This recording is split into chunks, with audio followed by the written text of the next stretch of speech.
one of his toughest ever decisions, but it was Manchin's family that gave him clarity to say on X, formerly Twitter, I will not be running for re-election to the United States Senate. He did say he believes America is not as divided as it appears to be, and that will become his mission once he leaves Washington. Speaking out to see if there is an interest in creating a movement to mobilize the middle. Manchin's decision will leave an open blue seat in a deep red state that Republican Governor Jim Justice is running for. Fox's Gernal Scott asked if this could pave the way for a presidential run. A former longtime Manchin spokesman says to be determined. No labels. The group that's been working on a possible unity presidential ticket calls Manchin a longtime ally and tireless voice for America's common sense majority. They plan a decision early next year about whether to nominate a ticket and who would be on it. Pausing and fighting can happen at the same time. Israel's prime minister making that clear. The fighting continues against the Hamas enemy, the Hamas terrorists, but in specific locations for a given period of a few hours here, a few hours there, we want to facilitate the safe passage of civilians away from the zone of fighting. And we're doing that. Prime Minister Benjamin Netanyahu, in an interview with Fox's Brett Baier, airing tonight on Special Report at 6 Eastern. Earlier today, the White House announcing Israel would begin daily pauses of 4 hours, helping to allow more aid to Gaza and Palestinian civilians to move to safer areas. The Israeli military says pauses are localized. 4 more attacks targeting U.S. forces in the Middle East. That makes at least 46 since October 17th. The new attacks happened after a second round of U.S. airstrikes on Iranian targets in Syria. The Dow down 220 at the bell. America is listening to Fox News. With the holidays upon us, the increase in traveling, shopping, and connecting online also heightens the need to protect your identity and finances with LifeLock. Identity thieves see this time of year as an opportunity to drain your accounts, open new loans in your name, and damage your financial future. LifeLock detects and alerts you to the threats you might miss on your own. Don't let the busy holiday season catch you off guard. Save up to 25% off your first year with promo code CLAY. LifeLock.com, promo code CLAY. Did you know you can get your prescriptions for less at your local pharmacy? You can with GoodRx. It's the free app that can save you money on your medications. Just search for your prescription, choose the pharmacy and the price that works best for you, and then show your GoodRx coupon to your pharmacist at the drop-off counter. GoodRx works at over 70,000 pharmacies, including Walmart, Rite Aid, and Walgreens, and it works whether you have insurance or not. It's easy to save. Next time you drop off your prescription, check GoodRx. To start saving today, go to GoodRx.com. GoodRx is not insurance. A security guard loses his job after leaving his gun in a school bathroom. A private security guard hired to work inside a school in Allen, Texas, outside Dallas, is now fired for leaving a sidearm unattended in the faculty bathroom. No students ever saw it, but it was found by a teacher. If there wasn't a threat present that warranted the gun to be removed from the holster, then I bring them in, and they're dismissed at that point. That's just a policy we have. Says Charles Hollis of L&P Global Security, hired by the Allen School District to comply with state laws mandating armed guards. The company has officers placed in 5 Texas school districts. Eben Brown, Fox News. Treasury Secretary Janet Yellen says the U.S. has no desire to separate from China as she meets with her counterpart, the Chinese vice premier, hoping to make progress on many economic issues while also discussing national security, climate change, and more. The 2 days of talks in San Francisco laying the groundwork ahead of an expected meeting between President Joe Biden and Chinese President Xi Jinping on the sidelines of the Asia-Pacific Economic Cooperation Summit. Tensions between the nations growing this year when a Chinese surveillance balloon was spotted over sensitive U.S. airspace. But there's been a flurry of diplomatic activity to stabilize ties, the U.S. sending 4 cabinet officials to Beijing since the summer, including Yellen and Secretary of State Antony Blinken. Fox's Kristen Goodwin. China's largest bank reportedly hit by a ransomware attack. The Financial Times reporting the cyber attack on Industrial and Commercial Bank of China, or ICBC, also reporting it disrupted the U.S. Treasury market. The U.S. Treasury Department says it's aware of a cybersecurity issue and in regular contact with key financial sector participants and regulators. Recapping the late sell-off on Wall Street, the Dow down 220, the Nasdaq down more than 100. The S&P snaps an 8-day winning streak. I'm Lisa Brady, Fox News. Logan, everyone. 1. Let's check weather for East Central Illinois, Champaign-Urbana vicinity, and that cooling trend is underway. It'll bring temperatures down to more seasonal expectations over the next several days, but a fairly quiet setup with little, if any, organized precipitation anticipated. We'll get into another pattern reversal driven by this moderate to strong El Nino over the middle and late parts of next week, and probably into and through about the Thanksgiving holiday itself, with a big warm up on temperatures, maybe some record and near record setting warmth, and the travel seen over the Thanksgiving holiday break looks to be wet and rainy and stormy around here. Snows to the north and west of us. Breezy, much cooler for the day today. Sunny, partly cloudy skies, high at about 57. The northwest wind at 12 to 22. Mostly cloudy, colder tonight, down to 37. Tomorrow, mostly sunny, a bit cooler late in the day, the high at about 55 and dropping with a northwest wind. Mostly clear, 29 for tomorrow night. Weekend forecast, sunshine 51 on Saturday, 56 on Sunday, heading towards the upper 50s to near 60 Monday and Tuesday, into the low to mid 60s next Wednesday and Thursday. For Stephen J. Broadcasting, I'm meteorologist Greg Solier. Have you ever wondered why you pay your bank to have a checking account with them? We do too. At Fisher National Bank, we offer free checking accounts that reward you to bank with us. Our Rewards Cashback Checking offers 2.02% cash back on debit card purchases up to $500 monthly. No service fees or balance requirements needed to earn rewards. For a free checking account that pays you back, simply make 12 debit card purchases, receive electronic statements, and have one direct deposit within a monthly cycle. It's so simple. We bet you're doing most of these things already. With Rewards Cashback Checking, you have access to Rewards Saver, which earns 4.07 annual percentage yield on balances up to $20,000. Reward yourself with free Rewards Cashback Checking and Rewards Saver, a few of the many ways Fisher National Bank invests in our customers. See monthly requirements at any branch or fishernational.com. Fisher National Bank. Exceptional communities, exceptional people. Member FDIC. You moved into your new home using 2 men in a truck. The garage was clean. Then, I love the new recliner. What are we going to do with this old one? Put it in the garage for now. over time, this cycle continued. Garage for now. Put it in the garage for now. Put it in the garage for now. Put it in the garage for now. It happens. You got junk. Call 2 Men in a Truck to get rid of all your junk. Residential or commercial, 2 Men in a Truck has a solution for your junk removal. Contact them at 2menchampagne.com. 2 Men in a Truck. Pia's 1609 West Springfield Avenue in Champaign. Join us for the live broadcast after 3 p.m. on Friday, November 10th. Great guests ahead of Dad's Day, including Jay Lehman, McLean Stahl, and Hans D. with Who You Got. Eric Meyer has great drink specials from Coors and Miller Lite, Twisted Tea, Captain Morgan, and Bullet Rye and Bourbon. Terrific pub food like the Slugger Burger, chicken fingers, loaded nachos, and fish on Fridays. Diane Ducey will be handing out tickets to the Illinois versus Indiana game Saturday the 11th at 2:30 with the flyover as a salute to our veterans. Pia's will have a fan bus leaving a half hour before tip-off as you head to the State Farm Center and enjoy watching the Illini men's basketball team play and then get dropped off and picked up in the front circle drive off 1st Street. Pia Sports Bar always saying, go Illini. Win tickets to the Tuesday, November 14th, 7 p.m. game against Marquette. Pia's 1609 West Springfield Avenue in Champaign. Fighting Illini football is back in Memorial Stadium for Dad's Day and Military Appreciation Day, Saturday, November 11th, as they take on the Indiana Hoosiers. Get tickets for as low as $20 as we celebrate dads for this proud Illinois tradition. All active military personnel are eligible to receive free tickets. Be in your seat early for a special military flyover. Illinois football versus Indiana, Saturday, November 11th. Get tickets and more info at fightingillini.com. Salt and Light presents their Praise to Raise fundraiser on Thursday, November 9th at Vineyard Church from 7 to 9 p.m. Now is the time to move forward with your plans to support Salt and Light as they empower individuals with job skills while they earn access to food, clothing, and household goods.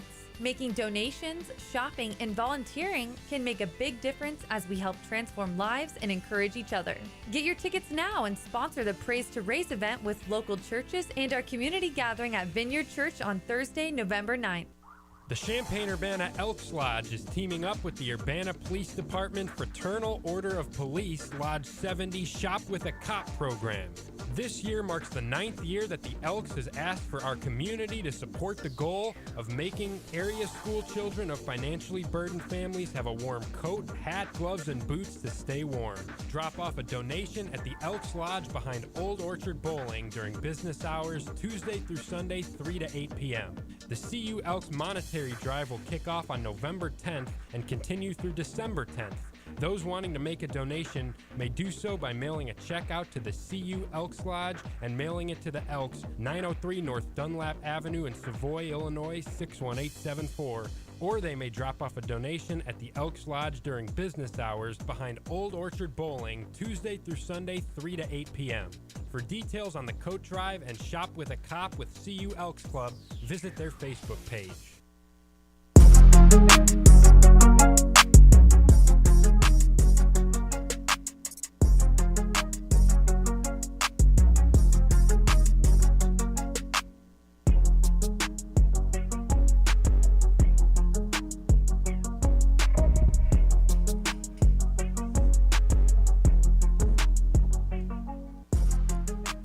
And the streak continues, Kyle Tosk. Yes, it does. As you noted in the text thread, it is the Drive with Tay and Piper, ESPN Radio 93.5. Derek Piper, Kyle Tosk, Lante, Load Management, keeping the streak alive.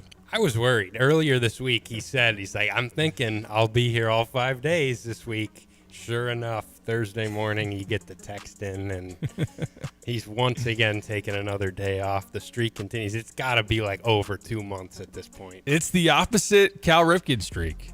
Yeah, that's a great way to put it. We'll see how long that thing lasts. I'm still saying, I noted, I'm going to be gone. New York, early December, New Jersey, then New York, Tennessee the following weekend. We're going to need a full week of Lante. That solo a day. That you do not want to hear that. We shall see. We shall see. But enough playful jabs at Lante.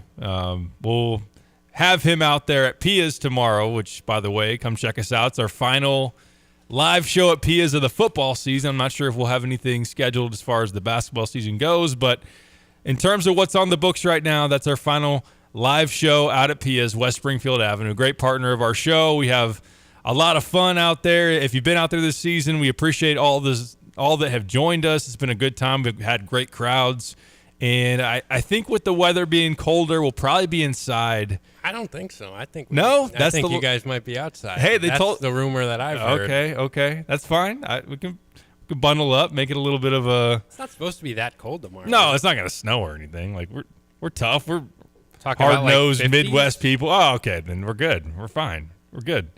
But they did mention, I know talking to Eric Meyer and those people over there, that, hey, maybe your final show will be indoors. I'm all cool with being out on the patio once again and come on out. Maybe just put the hoodie on and 56 and sunny. Oh, we're good. November. Sorry. You gotta. Sorry for me embrace that. Sorry for me sounding soft. I'm not trying to dodge being outside. I look forward to it. Come check us out. We got great drink specials. Obviously, food. You got an Illinois game to pregame for tomorrow in terms of the hoop side. And then, as always, which a really cool thing that Pia's does, we've mentioned this before, but the shuttle bus to go from Pia's to the game. They'll drop you off at the front door. They'll pick you up after the game, take you back to Pia's. It's a great accommodation that Pia's really offers, and we'll have some tickets to give away tomorrow as well for the Illinois and Oakland game. Let's talk about Illinois on the gridiron. Illinois versus Indiana, 11 a.m. on Saturday. Brett Bielema met with the media today to give his final thoughts on that matchup. Also had a nice little interesting bite in there about Michigan that I think you're going to want to hear. Yeah, you're going to want to hear that. I want to touch on that a little bit, maybe even in this first segment. Let's start with the biggest story and most impactful for Illinois going into this game against Indiana, which obviously means a ton for Illinois as they look at their final 3-game stretch, a chance to be bowl eligible, a chance still, I think it's fair to still call it an outside chance, right, to win the West. Is that fair? Very outside. Yeah, okay, very outside. Very outside chance to win the West. You got to have Iowa take a loss or two. You're going to have some things happen for you to slide up that chart. But if Illinois were to win out, there is that is something that's still possibly on the table for you. But of course, Illinois primarily just trying to handle their own business. If you can win 7 games, ended up 7-5, and put yourself in a situation, even if you don't win the West, to go to a solid bowl game. It won't be, maybe what people were hoping for going into the year, but that's still something they can accomplish. Indiana, on the other side, could, in their own right, become bowl eligible if they win out, and their schedule really isn't that challenging. They're at Illinois, they host Michigan State, and then they're at Purdue. So I know that they're thinking that this might be the swing bowl eligibility game for both teams. Very much could be. It very much could be. And I'm sure, Tom Allen's coaching for his life there in Bloomington, and I don't know, maybe there are situations. You can remember back to Ron Zook, who made a bowl with 6 wins and still lost his job. Would that happen for Tom Allen if they won out?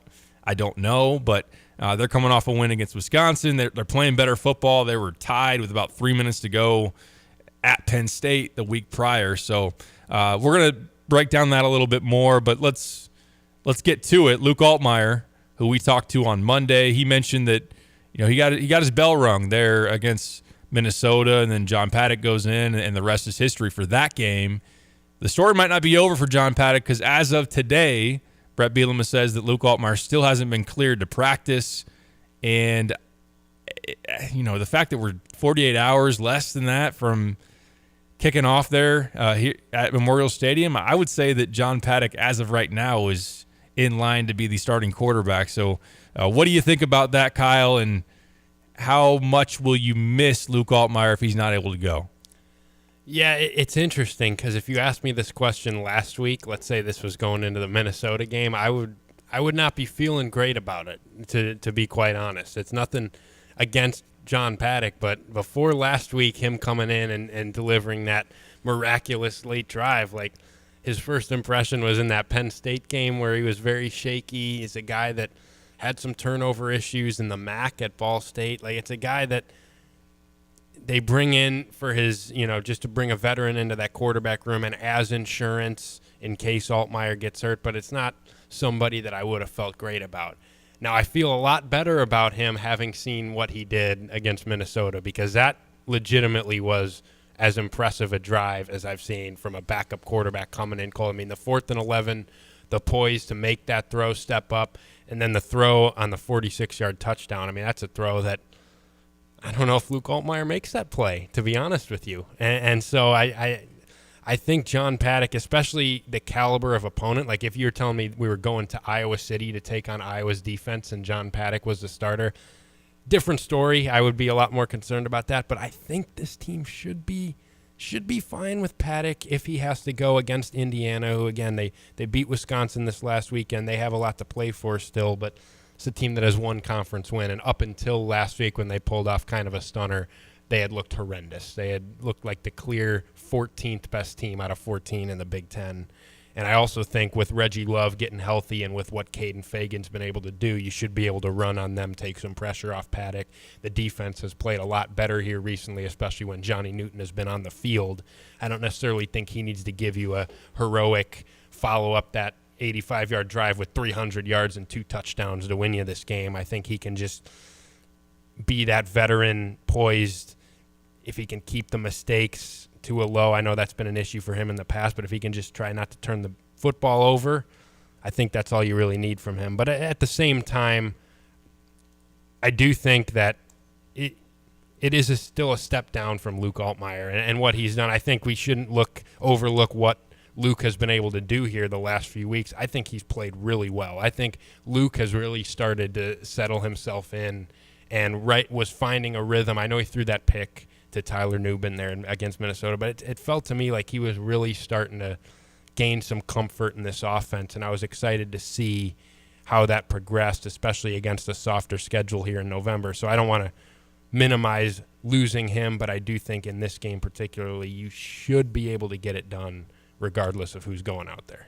You'd hope so. And while everybody deserves to be just absolutely over the moon with what John Paddock showed in that game-saving drive, it was 3 throws. Like, they were 3 great throws, especially knowing the situation, knowing there's no chance to really settle in. It's not like, okay, we're going to go through a drive and he's going to have a little bit of jitters and maybe just the lack of timing with some receivers that he probably doesn't throw to a whole lot, especially in terms of practice, but had to rip one to Isaiah on 4th and 11 and then really let it air out on that perfect deep post that he just dropped in the basket there for that touchdown. And I'm sure that from a confidence standpoint, he's got to be riding high, and I'm sure that he has to love the opportunity to go out there, assuming that is, as of right now, the plan for him to be your starting quarterback on Saturday, to build on that momentum and get a chance to as he's going through the final stages of his collegiate career, to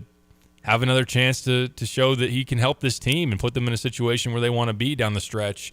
Illini fans, I mean, it was hard not to, even though we've talked about it throughout the week. Luke Altmaier, for the most part, played pretty well against Minnesota, and on the whole, I mean, there's things for him to build on and reasons to feel good with his legs against Maryland, and he's gotten better over the course of the season for sure. But I know that fans, a lot of them, I mean, I was getting texts about it, and it was hard for me not to sit there and say, wouldn't it be nice to let John Paddock start against Indiana? Like, there's some people that wouldn't mind that. So the bottom line is, it's good to have a backup quarterback that you feel decent about, especially one that's coming off of playing well in that small sample size. Now, admittedly, when I saw some people referencing the 99.9 PFF ranking for John Paddock and the passer rating over 400, I didn't even know you could go over 400. That was 100 and something was going to be the high. I know that it is in the NFL. Let's not go too far in terms of cherry picking analytics.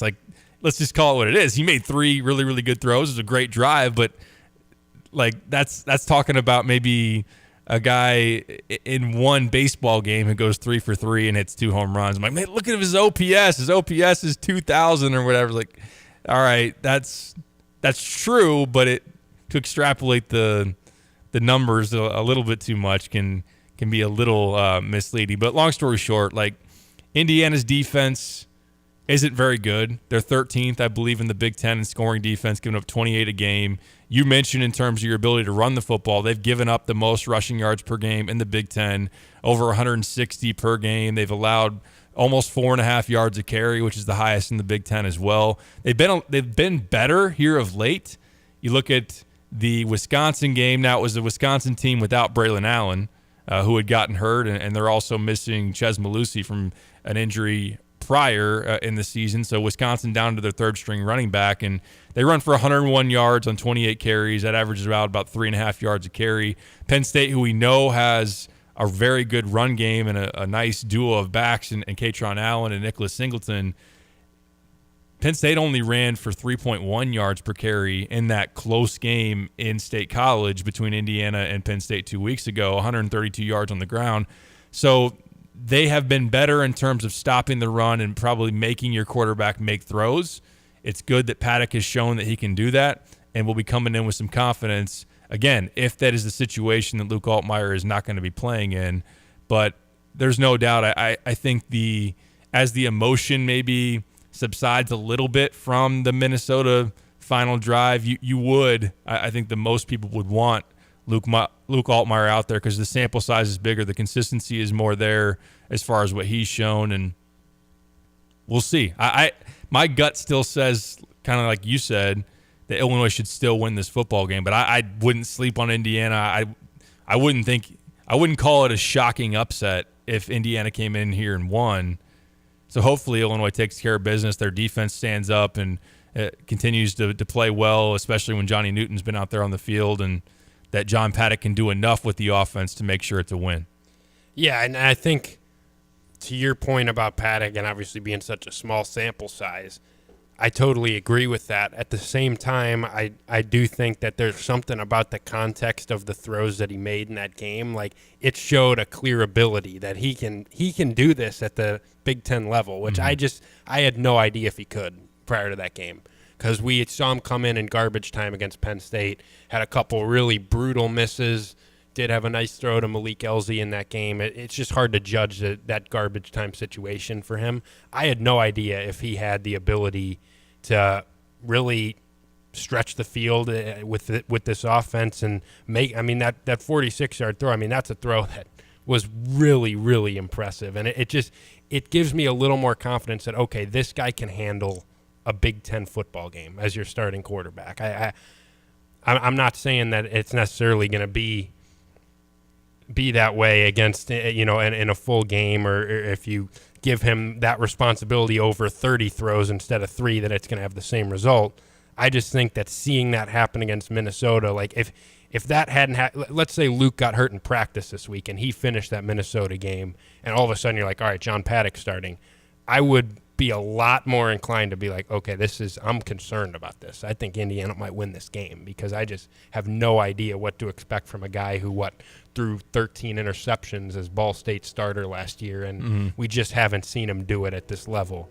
I think those 3 throws and just the context in which they were made and the difficulty, it just I feel a little bit better giving the football to John Paddock. But I do think still, even with that, as you were alluding to there, I think the strategy is going to be clear in this game. If Paddock's your starter, you are going to pound the football with Caden Fagan. Caden Fagan's probably getting 30 carries in this game. You might even mix in 10 for Reggie Love when he comes back. I don't think they're necessarily going to ask John Paddock to do a whole lot. And maybe, there's some design little screens and get the ball in Isaiah Williams' hands without asking John to really make that same 46-yard bomb up the middle of the field that he did against Minnesota. I think it's probably going to be a situation where even with what he showed in that Minnesota game, they're going to try to take as much off his shoulders as possible if he is the starter. But I still think you should be able to win this football game even with all that said. I'm not going to take Indiana beating a Wisconsin team that has been about as inconsistent a football team as there's been in the Big Ten this year. Last week, missing Braylon Allen and missing their starting quarterback and everything. This is a bad Indiana team. Yeah. You're welcoming them here to Champaign with a ton to play for. Coming back against Minnesota basically gave you every opportunity in the world to get to a bowl game. And like you said, the division title is still within your reach somehow. You need to beat this team. I don't think it should matter who starts at quarterback. You should win this game, and I'm pretty confident they can, even if John Paddock's the guy. They definitely can, yeah. I think that, and if they're playing the football that they've played over the last handful of weeks now, even the collapse against Wisconsin, now we'll have to see if this is a close game late, how John Paddock's able to put them in position to close out a game. Can you get that? Obviously, he was able to do it last week, but one of the concerns for Illinois, I think, lingering this year is that they've gone into some fourth quarters and not been able to get the scores to create some breathing room. So I do wonder about that. I think that on the flip side, we know this team's capable of also playing some bad football. They've done it, unfortunately. It's been a little while, which is great, outside of, if you're going to just played a horrendous quarter against Wisconsin. But as far as a full game, if you go back to Nebraska, if you go back to Purdue, you hope that this team has grown and at least figured some things out to the point that is very much in the rearview mirror. But if you can lose to Purdue, a team that hasn't won since beating Illinois back in, what was that? Was that early October? That was late September 30th. I think the last day of September. Late September. I mean, Purdue hasn't won since then, and they've looked pretty poor. If you can lose in the way that you did to them, if you can lose in Nebraska like you did, like you could obviously lose this football game. But I would hope that with the defensive improvements that we've seen, although the secondary is still gettable at times, and Indiana's gotten better quarterback play since moving on from Trace Jackson Davis's brother. They got Brendan Sorsby, who threw for 3 touchdowns against Penn State, 269 yards, 3 touchdowns. Didn't ask him to do a ton against Wisconsin. He had 186 yards, 1 touchdown. Hasn't really turned the ball over, which has been good for them.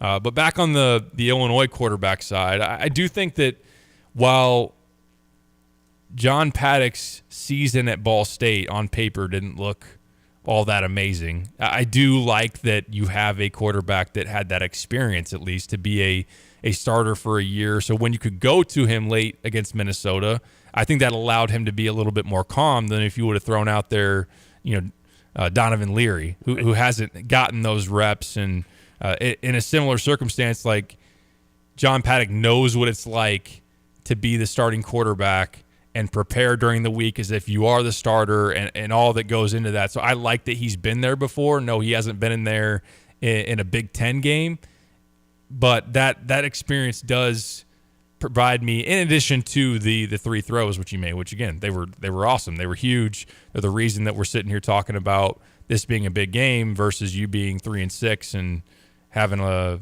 pretty much having written off this team for the rest of the season.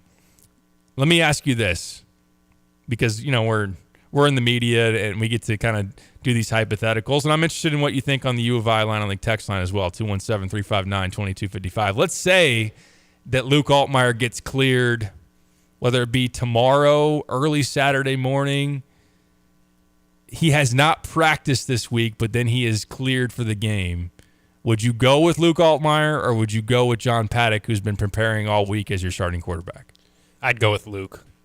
He's the guy to me. I think if he's healthy, and I think that what Brett said earlier today, and we can play it in a little bit, is the question was directly asked, how comfortable would you feel? Let's say he gets cleared on Friday, and Brett, no hesitation, said I'd feel very comfortable doing that. I trust now that we're 9 games in and the way that Luke has progressed. And I really do think that Luke has played really well, other than obviously he still make the pick against Minnesota and some other decisions that he's made. You can always nitpick 1 or 2 plays, but I think the whole body of work since that Nebraska game for Luke has been really positive. And if he's healthy, I want to continue to see that play out. And I think I do have a lot of trust in him and the fact that he's been your starter for 9 games now to go out there and perform. And I think he's probably still been in, while he hasn't been on the practice field. From talking to him on the show and everything like that, he's a guy that is going to be prepared and has done a lot of work. You can imagine preparing for Indiana and what he's going to see. So I don't necessarily know how important it is that he steps foot on the practice field this week. I think at this point in the season, he's earned that trust to say we can put you out there without being on the practice field, because I think I've liked what I've seen from him here recently, and I want to see him build off that momentum. Scott on the U of I Line text line says start Luke and give him a half in that situation, which I could see that if that were to arise as far as him getting cleared. And you could always put John Paddock in as in relief of him if he's not sharp, if that's going to happen. I don't know it. And I don't want to speculate too much, but you do wonder, as far as Luke getting his bell rung and the fact that he hasn't been cleared, I know that Brett Bielema hasn't come out and said it, but he's probably been in concussion protocol, I would imagine. That seems to be they've kind of danced around it as best they could. But, I mean, we saw the replay of that. His head snapped back there, and, he walked up. He got up, and he walked into the huddle. You could see on Big Ten Network last week. It's not like he hurt his knee. I mean, we know what happened. Yeah. And, that is the other equation to it, is knowing the type of injury that it was. Does that play a factor? Right. And it might.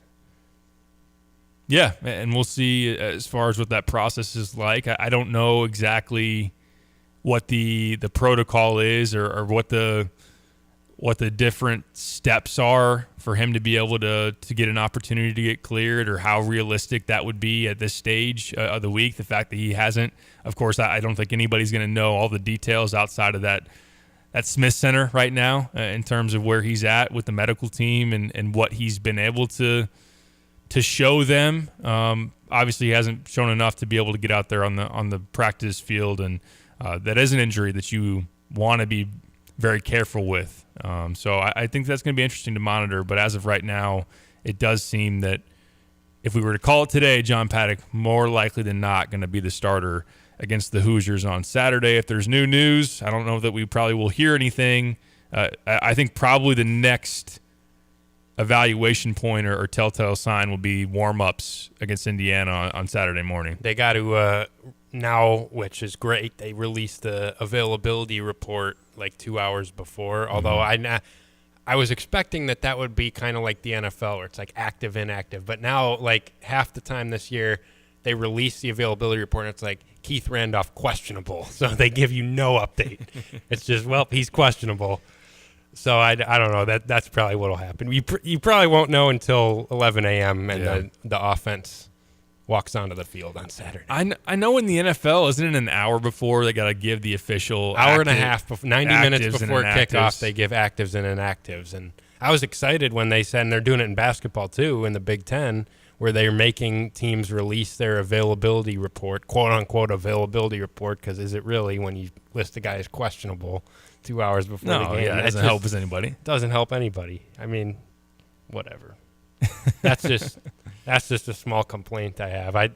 They've done it like 10 times this year, where you look at the availability report and they list like 3 guys as questionable. Well, yeah, we've known all week that they're questionable. Are they in or out? You can't tell me they don't know 2 hours before kickoff who's going to actually play. I'm sure they know. They absolutely know. So put it on.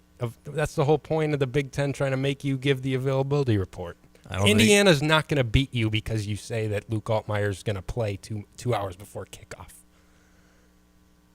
It's just not. They're not. I wouldn't think so. But you try to get any advantage you possibly can. And there is a little bit of a difference in terms of running ability, obviously, with Luke versus John Paddock. So I know that Tom Allen came out and said that they're preparing as if Luke Altmaier is going to play. We'll see. Yeah. We'll see. I don't know. Has a coach ever said, we're preparing as if that guy's not going to play? Never. It's true. So we'll see how that plays out. Obviously, as we go into Saturday, a big game for Illinois football, trying to get back to 500 and put themselves in a position to be bowl eligible going forward into the final 2 games that would follow. So we will hear from Brett Bielema. Let's do that maybe even next, because I want to get his comments, especially out there. I want him to be the one to comment on the Michigan thing, and then we can kind of dive into what he said about it and just the ongoing saga. It's exhausting, Kyle. It's exhausting, and it's annoying to sit here and see Michigan, where it's all done through like now media sourcing and Michigan reporters, which they're doing their jobs. I get it. But we know where they're getting their info from, as far as them saying, oh, Michigan has obtained proof that their signs were actually stolen, and Rutgers, Ohio State were passing around the Big Ten. Like, this is ridiculous. That their argument for Every why day they there's should, a new Michigan. No, don't look at us. Here, Exactly. Look at these other teams that are actually you should be looking at, not ours that have been. All this proof is out there. It's Instead, unbelievable. Take a look at Rutgers, who is sharing our signs with Ohio State. Please look at Rutgers instead.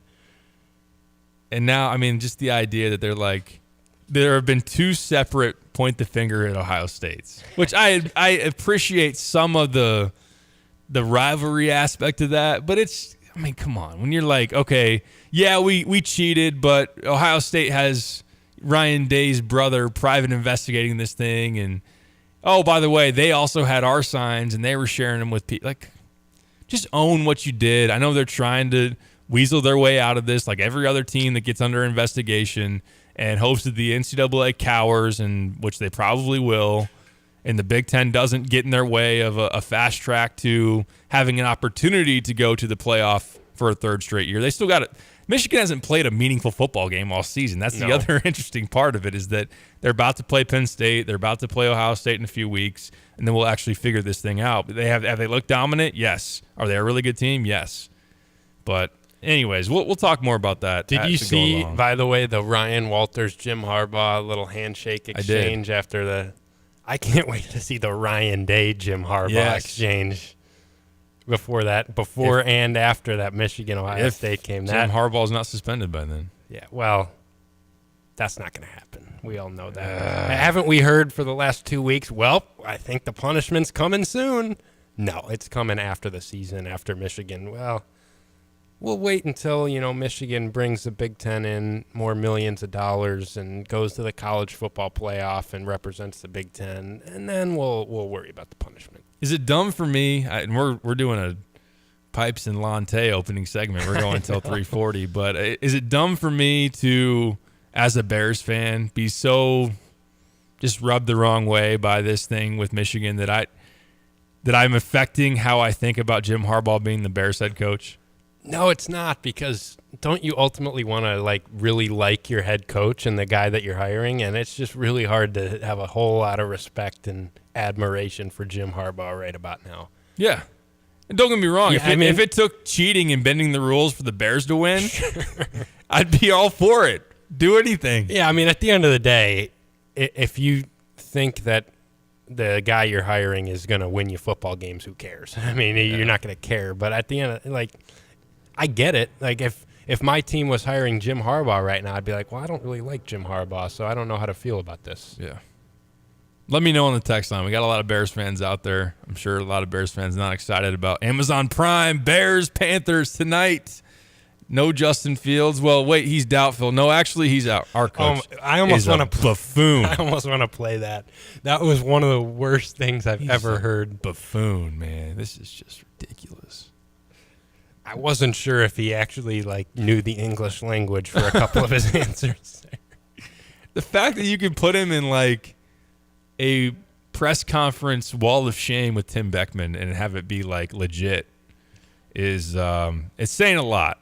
And I just want to give a monster shout out to Bill Polian for his recommendations and for whatever ungodly reason that we thought he'd be a good person to consult about who should be our head coach. Anyways, we need a break. We need a break. Need a break. Brett Bielema will play some of his comments. Brad Underwood met with the media today to talk about Illinois versus Oakland coming up tomorrow. We can talk some about that. Maybe Kyle and I, before the end of the show, can kind of go over the first results across the Big Ten in terms of basketball and just give some quick thoughts on what we saw from some of those other games. Indiana, Florida Gulf Coast was the other night. And we can, as we go through it, just kind of give those quick hits. But we do have to catch a break because we've gone long. If you want to weigh in, you can. 217-359-2255 on the U of I Illini Link text line. This is The Drive. Take the opportunity to head down to Game Day Spirit's Green Street location, shop their awesome selection of Fighting Illini merchandise. While you're there, shop some of their awesome buy one, get one free t-shirt designs, as well as their Nike section and so much more. With new styles coming in daily, there's sure to be something for every Illini fan. Shop them at the corner of 6th and Green in Campus Town. Game Day Spirit. You've been playing. Illini fans, shop.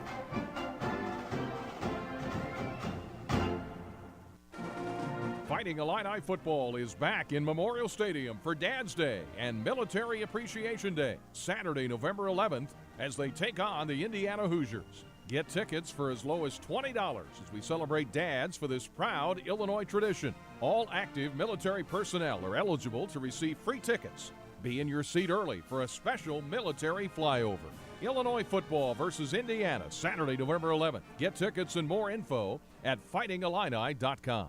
The hammering, the sawing, the drilling, all the sounds of the workplace are music to our ears. You can be a part of construction projects large and small as a Carpenters Local 243 member. Learn to excel with apprentice and journeyman training. Members enjoy all the benefits this internationally recognized union has to offer. It's a life-changing decision. Join the Local 243 family tradition. Contact Carpenters Local 243 at 217-356-5463. Carl works every day to improve the health of community members across the region, and it would not be possible without team members like Dwayne Linton, a nationally certified nurse in the emergency department at Carl Foundation Hospital. I work with a team of people who really care about what they do and are very flexible and adaptive in rapidly changing critical situations, and I would trust any of them at any time. If you're looking for an opportunity to serve your community like Dwayne in a supportive environment, visit carl.org/careers. Kelsey Furniture in downtown. Here on ESPN Radio, ESPN2 and ESPNU. What's it like? I'm going to tell you right now, Stevie, that thing is the best thing I've ever slept on in my life. My wife and I both have said we've never had better night's sleep. And the people at Kelsey's were fantastic. Brian is the guy that helped us. You know, as much as I did my research, he had a world of knowledge about beds themselves. Oh, man, it's like sleeping on a cloud, man. Kelsey Furniture, downtown Tuscola. Switching is easy. We do it all the time. We switch on the lights, we switch TV channels. Some of us switch partners while square dancing. Well, that's a stretch. But what's not a stretch is how you can switch and save with State Farm. In fact, the Brian Hansen State Farm Agency right here in Champaign-Urbana can switch you over and you can start saving today. Our team is ready to welcome you to the State Farm neighborhood. With the Brian Hansen State Farm Agency, it's easy to switch and save. Just give our team a call at 217-344-1900 when you want the real deal. Like a good neighbor, State Farm is there.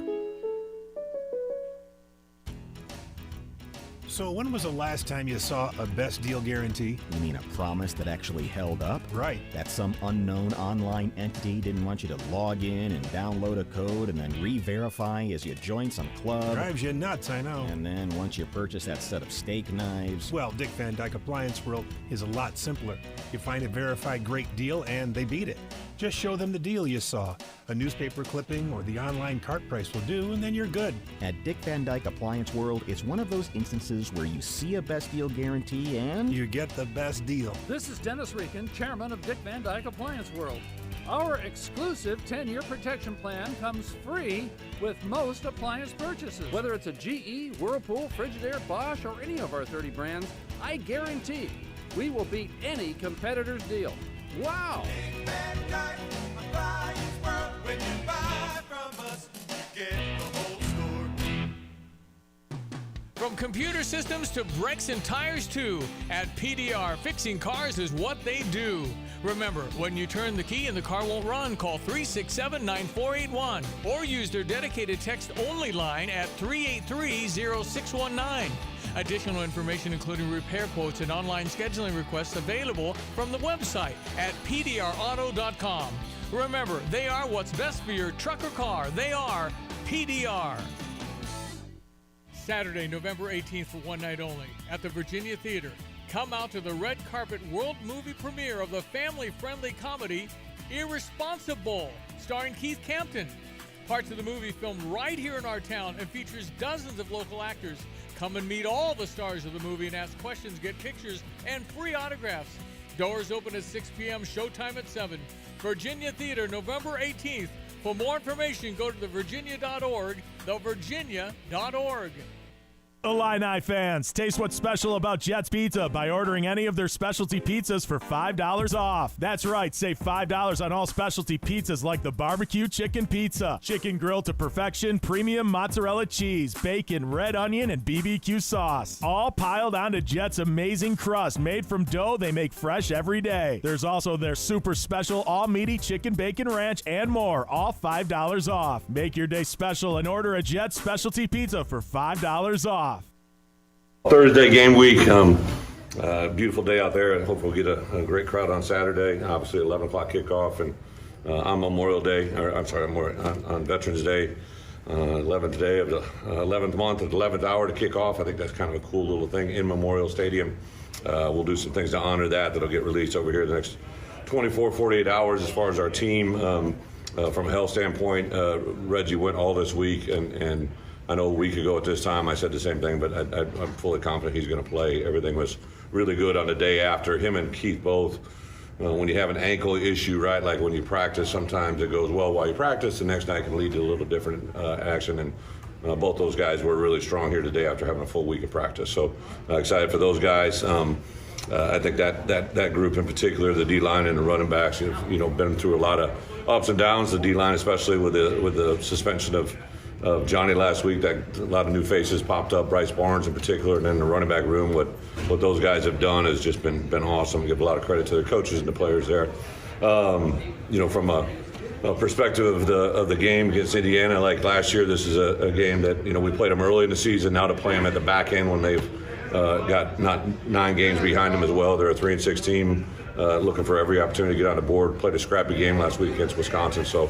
I know we're going to get a really tough game on Saturday. Excited to get out there. So, with that, open up question. How much does what Indiana did in the beginning of the season inform now, given that they've kind of changed? Yeah. During their bye week, they had to transition and change the offensive coordinator. I've known Coach Carey for a long time. You can definitely see there's a lot of things that have changed, but also very, very true to what they are. Have a lot of respect for Coach Allen, and I think the way they play the game is his personality. I thought that a year ago, and then now to see it 9 games into this year, you see some playmakers emerge, and There are changes, but there's also a lot of similarities as well through the whole year. Has Luke been able to practice? Yeah, Luke, Monday, there's some things that kicked in right after the game. Tuesday, we were hopeful that he was going to get involved a little bit on Wednesday, but that got pushed back, so he hasn't officially been cleared, but kind of planning that way. I feel that everything's going to come through. The neat thing about playing these back half of the game, for us, as a home game, you can only travel 74 to a road game, right? So to play at home, all freshmen, everybody's open, right? So had different guys popping in there, giving a series of quarterbacks. Obviously, John has had a really good week.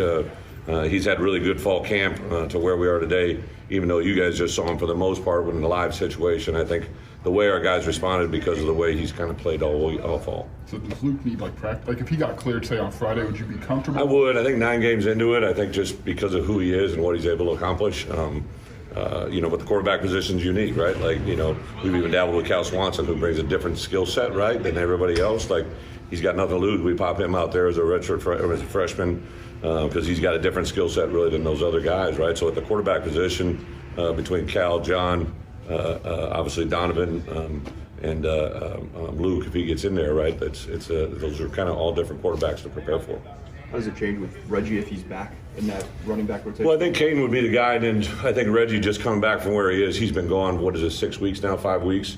I don't think he's ready for a 50-play game, but I think he's ready for a 20, 30-play game, and how many ever carries that plays out. And Reggie, even during his entire time here before the angle, he's a very good situational back. He's very aware, very intelligent.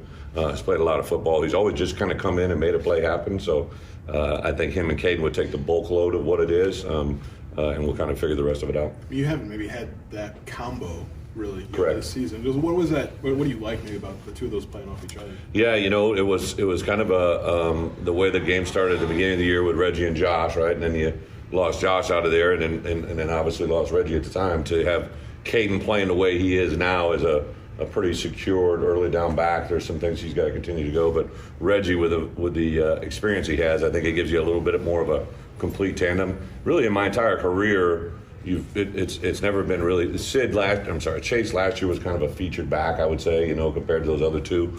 But I've always kind of had two guys, and a lot of times they were not opposites but different types, and I think the combination of those two together give us kind of a little different feel, Reggie to Caden, and obviously sub a back in, a different back on third. Have you gotten, I would assume you've gotten a lot out of Robbie on special teams this year. That you poked. And, the opening kickoff last Saturday kind of proves what's going on there. One of our goals last week was to run the ball, stop the run, and cover kicks. And then literally, but Ryan Mead especially, Dish in that regards, Dish didn't know anything about Ryan Mead taking this job, right? And the way Ryan Mead has been able to grow his role this year as a special teams player, just awesome to watch, see it unfold. He made that happen. I think on the point of attack last week on that kickoff coverage, you had literally 2 or 3 non-scholarship players that were making big plays there and making some things happen. So I've been very happy with Dish, both as a tight ends coach and a special teams coach, and obviously the way we've been able to handle special teams overall. Kind of had the one blunder, a couple blunders against Penn State, and I know no one took that harder than him. And since then, it literally, even this morning's meeting, I have the first meeting of the day at 7, and Dish always follows me, and his meeting this morning was just outstanding. I just think he brings so much to the room as a teacher.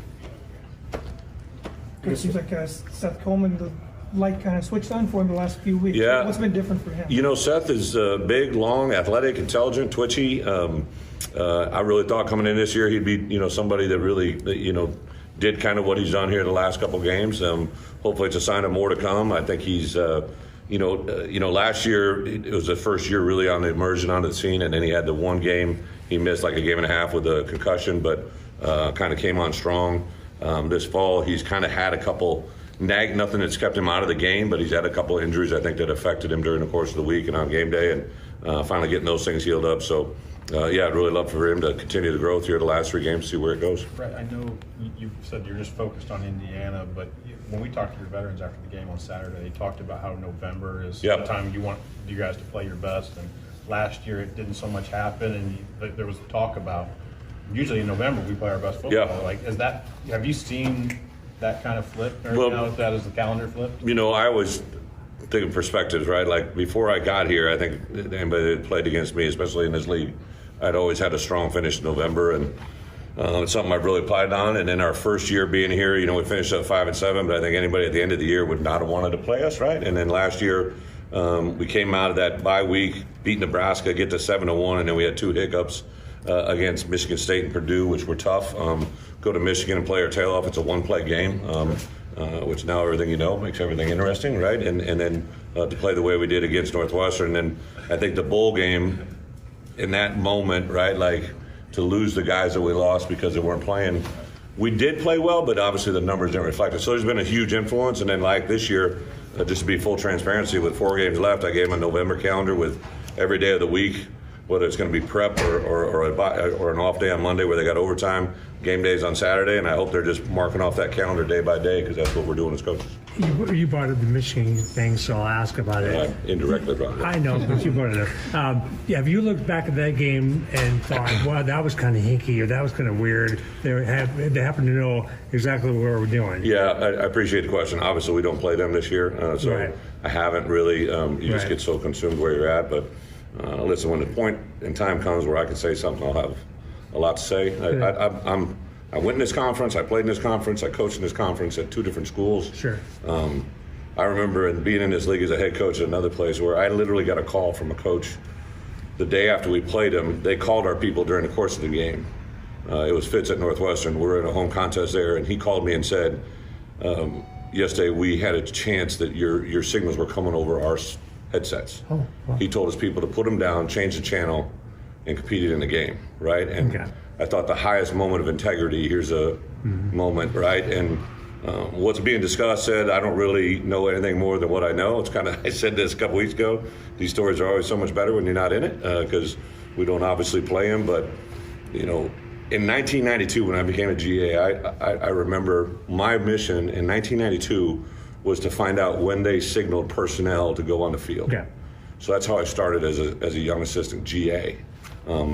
And you gather information every week that way, which is totally legal, right? Like we got buddies that play at other teams or conferences, right? But if something was going on off campus, like it's been noted, right, that they were at our games before we played that game last year, that opens up that's sickening. It's disgusting, right? But I'll let them figure that part out.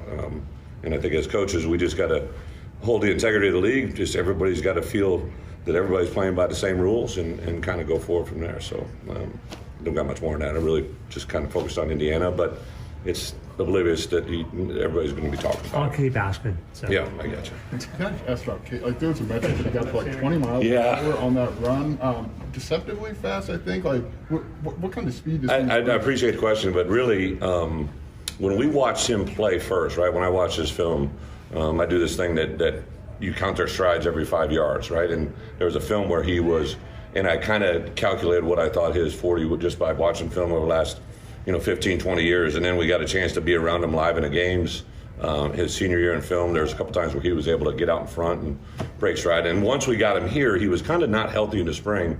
But this fall, there was a play when he took off, and everybody's just kind of looking around. So I knew what was coming. I think everybody else on the team probably knew. And then Minnesota, when they were pulling away and they kind of took some bad angles, everybody just kind of eased up. They knew they weren't going to catch them. I think to see someone that big run that well, and hopefully it's just the beginning of many more. That is Brett Bielema, your Illini head coach. He does mention there about the Michigan allegations and the idea that I thought he brought up a good story in terms of Pat Fitzgerald and what that was like with a guy that, of course, Pat had his issues, or there were issues within the Northwestern program that ultimately led to his firing. But just the idea that, hey, it was a free shot for Northwestern to steal all of Wisconsin's calls, but they're like, no, that's not the right thing to do. That's not the right way. But obviously Michigan is in a different category. And I just genuinely wish that all these coaches could come out without repercussion, without worry of what Michigan's going to think or whatever, and just say how they really feel about this thing. Because Brett kind of gave you a sample of it. He said it's disgusting, it's ridiculous. Yep. And it is. And that's where, with me, Kyle, is like, the evidence out there is so blatant right now with the ticket purchases from Stallions and just like the shots of him on the sidelines, the shots of him at the Central Michigan game and the Central Michigan hat. Just trying to masquerade as a staffer on that for that program. Like, if Michigan truly does have evidence that their signs were stolen and passed around, show it. Let us all see it, because we can see what they did. That's all very, very clear to see. Let's see what Michigan really has, if that's what's going on. Otherwise, it's just talk to try to divert attention. It's just so annoying, and I'm getting sick of this story, unfortunately, because it's I don't know. It's an interesting thing to talk about, but I'm fed up with it as far as Michigan goes, and they just need to take what's coming to them. I'm totally with you, and it is. It just makes it that much worse when every day you see a new, like, oh, nope, Michigan's deflecting and saying that Purdue and Rutgers and Ohio State were sharing their signals, and oh wait, why don't you look and see Ohio State illegally accessed their whatever to try and expose them? Like, the deniability, there's none left. So just own up to it. Someone come out and say, yeah, obviously they fired Connor Stalions. Whoa, nice work there. That solves it. Connor Stalions is fired. We're good now. No, come out and give us something from the president, the AD, Harbaugh, anybody. Tell us something that shows any sign of remorse or accountability towards what we can all clearly see happened. That's all I'm asking for. It's not going to happen. So if it doesn't happen, I would love if the NCAA or Big Ten stepped in and handed down some type of penalty. That also I know probably won't happen until the season's over, so I'm just exhausted seeing this back and forth. It's going to be, because if it's beyond a 2-game suspension, it's going to be a legal battle. Even if they did suspend Harbaugh 2 games, they probably would get in some kind of legal thing with Michigan. Not to say that they couldn't. I think you could very much justify it. But at this point, I think America, especially Big Ten fans who aren't Michigan fans, are just going to hope that they lose. They hope they lose to Penn State, hope they lose to Ohio State. I've been one that usually when Ohio State and Michigan get together, especially when Ohio State was on that run of beating them, I would pull for Jim Harbaugh and the Wolverines. I did. The last 2 years I did. But that's going to change. So if you want to win, you can. We're due for a break. 217-359-2255 on the U of I Illini Link text line. We can talk more college football, but I do want to hit on some Illini basketball next hour, as well as what's happened in the Big Ten in terms of basketball before we get out of here. Stick with us. This is The Drive. You're listening to WSJK ESPN 93.5 Tuscola, Champaign-Urbana, your home for the St. Louis Cardinals. When it comes to finding a reliable vehicle, look no further than Sarah Champagne, your trusted automotive destination. They carry a lineup of top brands, including Honda, BMW, Subaru, GMC, and Buick. And they're not just about cars, they're about people. Their team is dedicated to providing you with trustworthy service and dependable vehicles that fit your lifestyle. Experience the difference at Sarah Champagne. Visit Sarah, S-E-R-R-A, champagne.com. Pia's 1609 West Springfield Avenue in Champaign. Join us for the live broadcast after 3 p.m. on Friday, November 10th. Great guests ahead of Dad's Day, including Jay Lehman, McLean Stahl, and Hans D. with Who You Got. Eric Meyer has great drink specials from Coors and Miller Lite, Twisted Tea, Captain Morgan, and Bullet Rye, and Bourbon. Terrific pub food like the Slugger Burger, chicken fingers, loaded nachos, and fish on Fridays. Diane Ducey will be handing out tickets to the Illinois vs. Indiana game Saturday the 11th at 2:30 with the flyover as a salute to our veterans. Pia's will have a fan bus leaving a half hour before tip-off as you head to the State Farm Center and enjoy watching the Illini men's basketball team play and then get dropped off and picked up in the front circle drive off First Street. Pia Sports Bar always saying, go Illini. Win tickets to the Tuesday, November 14th, 7 p.m. game against Marquette. Pia's 1609 West Springfield Avenue in Champaign. Hi, I'm Tyler Weaver, president of Carpet Weaver's Flooring and Furniture Gallery. Take a look around your home. Is it finally ready for some much-needed updates? If you don't know where to start, then just meet with one of our experts. We'll help you find the perfect waterproof plank floor for your kitchen or that stain-resistant, super soft carpet for your bedroom. Finish your room update with a custom sofa and chairs, or choose a trendy in-stock dining set that's priced right. Come home to Carpet Weavers, where floors, furniture, and family meet. Looking to eat healthier and buy locally? Savannah Ridge Farms in Indianola, Illinois has been expanding their yak herd for nearly 2 years, offering local farm-to-table meat containing absolutely no antibiotics, hormones, or steroids. Savannah Ridge Farms is raising 100% all-natural yaks that feed on organic grass and hay in chemical-free open land. Yak meat is one of the best sources of protein and is nearly 100% fat-free. So if you want healthy, nutrient-dense, vitamin-packed red meat without the worry of how it got to your plate, visit SavannahRidgeFarms.com and check out their Facebook page. They deliver to Champaign and Vermilion counties, and farm pickup is also available. And look for Savannah Ridge Farms every Saturday at the Farmers Market inside Lincoln Square in Urbana from 8 to 11. SavannahRidgeFarms.com. Again, it's SavannahRidgeFarms.com. These days, it seems like bank names are changing faster than a forecast in February. But at Iroquois Federal, we're still the same community bank we've always been. For more than 135 years, we've built relationships by helping build the things that matter, whether it's a business, a back porch, or the building blocks of a better life. If you're looking for a bank that's here for the long haul, swing by today and see for yourself why different rules. Iroquois Federal, still friendly, still local, still here.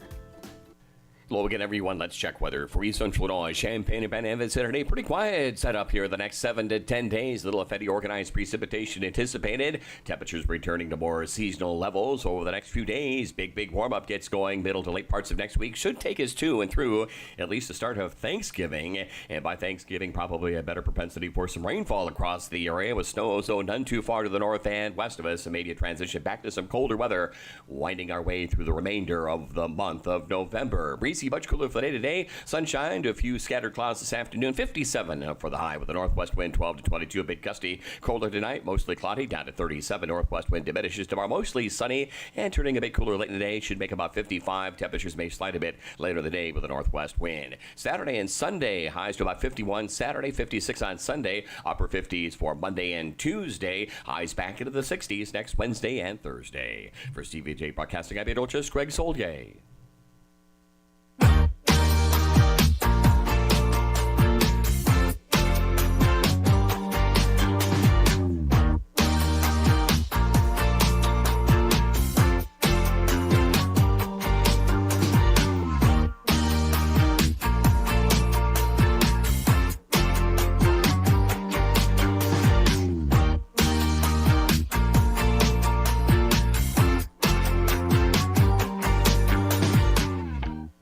It is The Drive with Sam Piper, ESPN Radio 93.5. Spent a lot of time there talking Jim Harbaugh, Michigan. A couple of texts on the U of I Atlantic Link text line. 309 says Bears' new head coach, Jim Harbaugh. I think it's going to happen. I do. I mean, it can't be worse. It can't be worse than Matt Eberflus. He'd be a big upgrade, a very big upgrade. Don't get me wrong. I kind of want to pull up that Eberflus press conference. That was unbelievable. You can search for it right now if you want to. I'll read through a couple more of these. You can call me Sal. Says the Bears should do a Cubs, hire Andy Reid away from Kansas City. If only, right? If only it was that easy. Maybe he's tired of all the Taylor Swift and Brittany Mahomes and all of that, and he just wants to get out, go to a place where you don't have that type of situation, or maybe your quarterback's not good enough to have a famous spouse or whatnot. I'm sure he'd be looking forward to that. But hey, you know, the Bears could have two very, very high draft picks. Look, it's not going to be Andy Reid. It could be somebody. It could be somebody that they could. I don't know if they pull away someone from another team. It would be there.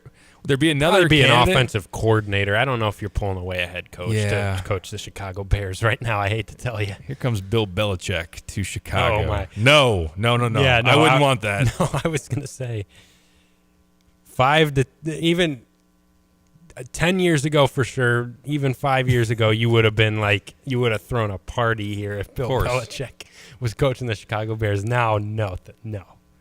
It's just he's no. Have you seen their offense? Their offense is pretty poor. His drafting, because he's been in a situation where he is like essentially the coach and GM, and his drafting has been pretty bad, especially at wide receiver, and they don't have a quarterback situation that is very desirable. So Bill Belichick would not be my choice. If there's another obvious one out there in terms of trying to steal someone away from another team, please, I'm all ears. Otherwise, yeah, let's get an offensive mind in there, offensive coordinator from somewhere. Maybe Mike McDaniel doesn't like the sun anymore down in Miami. It's a little too hot. I think he's good with it. Okay. All right. I'm just spitballing here. Scott in Terre Haute says, the Bears need a W tonight, so I'm watching. I mean, don't get me wrong. I'm going to have it on my TV screen. But and the Bears need to win because I think that's our best chance to get the top pick. Carolina being able to tank all the way out would be great. I also think from a fan perspective, like if you beat Carolina tonight and it's pretty apparent that Carolina is going to get the number 1 pick, then you can really like buy back into like if Justin Fields comes back every week rooting for success for the Chicago Bears, you don't have to straddle the line of like, well, why did we win that game? Gosh. You can actually be happy if the Bears win games because you know you're still going to get the number 1 pick. Fair enough. Fair enough. Is that a fair, is that a factor at all? To me, it would be. I want Justin Fields to play well regardless. That's why I'm upset he's not playing tonight. And on that note, we can I play this? Please do. Yeah. Matt Eberflus being asked about Justin Fields listed as doubtful. Although, is he out? Yes, he's out. Wait, no, he could play. Here's Matt Eberflus from yesterday. Like I said, he's not medically cleared to go right now, and he's getting better though. I mean, he's accuracy's improving. He's throwing it better, and he's starting to do more and more and more. So we'll see where it goes. And right now we're listing him as doubtful, and we'll see where it goes from there. If he's not medically cleared, well, how come doubtful versus out? Yeah, just to see. We got to give him one more day. But he's working hard, and it's getting better every day. So we'll see where it goes. He's not playing tomorrow. Yeah, he's not playing. What hasn't the medical staff seen to give him the clearance yet? What is it? What are they telling you? What's that? What is the medical staff telling you in terms of why they haven't given him the clearance? Yeah, it's really just the clearance is just obviously he's got to be cleared to play with the medical staff, and so it's really about him feeling good about it and the medical staff saying that he can go in there and function, and he's just not there at this time. Is it an issue of grip strength or? It's everything. It's all improving. The grip strength, the accuracy, the ability to function as a quarterback. It's all right there. It's getting close. I'm having trouble understanding. He's not playing, but he's doubtful. Is he out or doubtful? Now he's listed as doubtful. But you're saying that he's out. He's not going to play.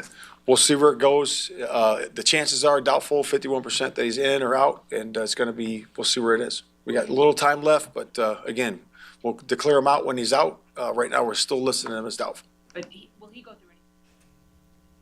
What? What was that? 51% that he's in or out. Oh my what does God! That mean? Yeah, he's out. No, he's doubtful. Wait, 51% that he's in or out. What in the world is happening? The person I pulled this tweet from, Brian Perez, who writes for the Bears, his caption on the tweet was, "I don't know if this is Matt Eberflus or Michael Scott in an Eberflus disguise." That's a good one. Yeah, I could totally see that being a Michael Scottism for sure. But it's bad, man. He's terrible in front of a mic. He's not a good football coach, as far as a head coach at least. My life is more enjoyable when I pretend like the Bears season is already over. The problem for me as a fan is that I pretended like baseball season was over starting at the end of July, and then I am now have been pretending that the Bears season's been over since, not really pretending because it is, since really ever since they lost to the Packers. Maybe not that soon, but you know what I mean. For a long time now. That was now, an indicator of what the season was going to be. That was such a stiff kick in the you-know-where of reality. I want to watch Justin Fields succeed. I still do. And I know that I'm not in a camp that is unanimous. There's a lot of people who would love to see the Bears be as bad as possible and to put the best situation to have pick 1 and pick 2, Panthers and Bears in whatever order that happens, and take Caleb Williams and then take Marvin Harrison Jr. And I would understand that. I understand that want. I personally am not. I think Caleb Williams is a very talented quarterback. I think there have been some indications the Notre Dame game, not to say that, Justin Fields didn't have an off game. He did, actually. His final year at Ohio State, I think it was the Big Ten championship game against Northwestern. He was pretty poor in that game, but then obviously was electric in the college football playoff against Clemson. So you can have off games, and obviously Caleb Williams shouldn't have to own the fact that he has one of the worst defenses definitely in Power 5, if not the entire country. Atrocious.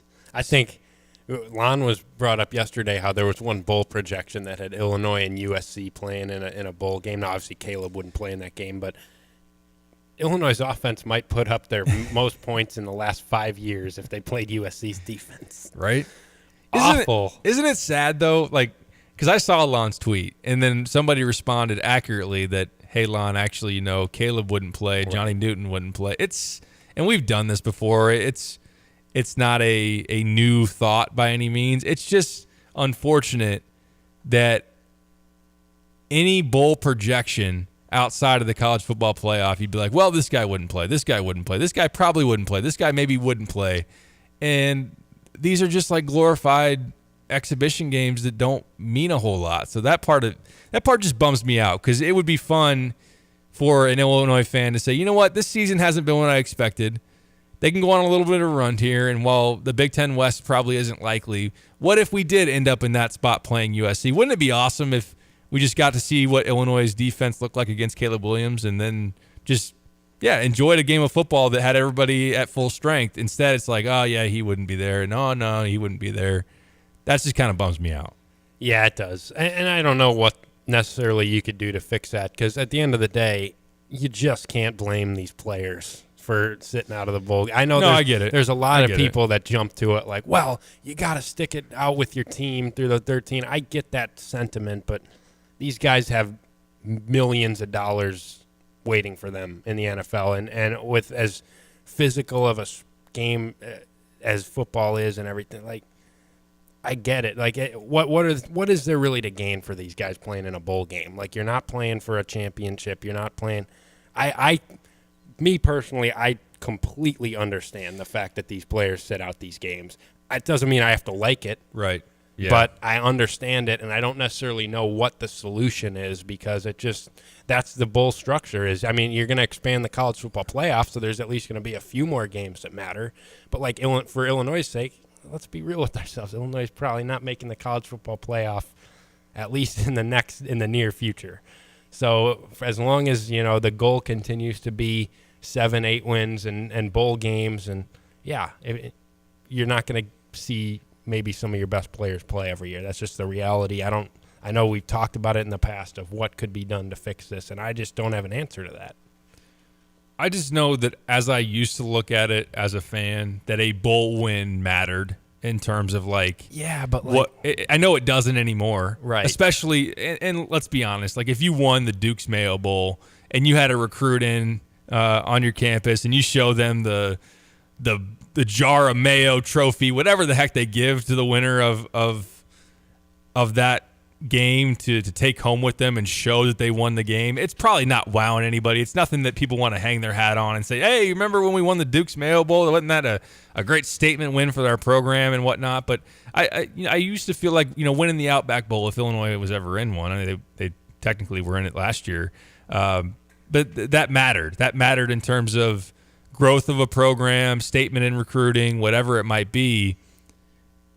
So I used to look at those games as things that actually carried weight, even though it wasn't winning a national championship. So it's unfortunate to me when you get those games that obviously we all want to watch. We all want to watch those. At least we used to. It felt like you go through the holidays and different games are on, unique matchups that you don't see in the regular season, and to have a game that, I'm not going to say fully defined your season, but it could be a real, nice cherry on top, or even more than that. I think it is more than that when you win a big bowl game. Sure. Now it's not that at all, because you can kind of use the asterisk of, well, this guy didn't play on the other side and we didn't play this guy. So it really doesn't matter, and it doesn't have the same draw as it used to. And this is not a perfect comparison, and it's going to be easily refutable, but this is the first thing that came to mind.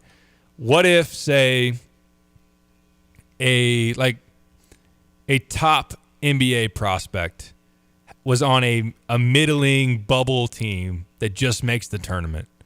And he knows in his mind. Now, I know mathematically or theoretically or whatever you want to call it, everybody that goes into the NCAA tournament, and part of what makes it great is that anybody can beat anybody, theoretically, and that anybody can win the national championship.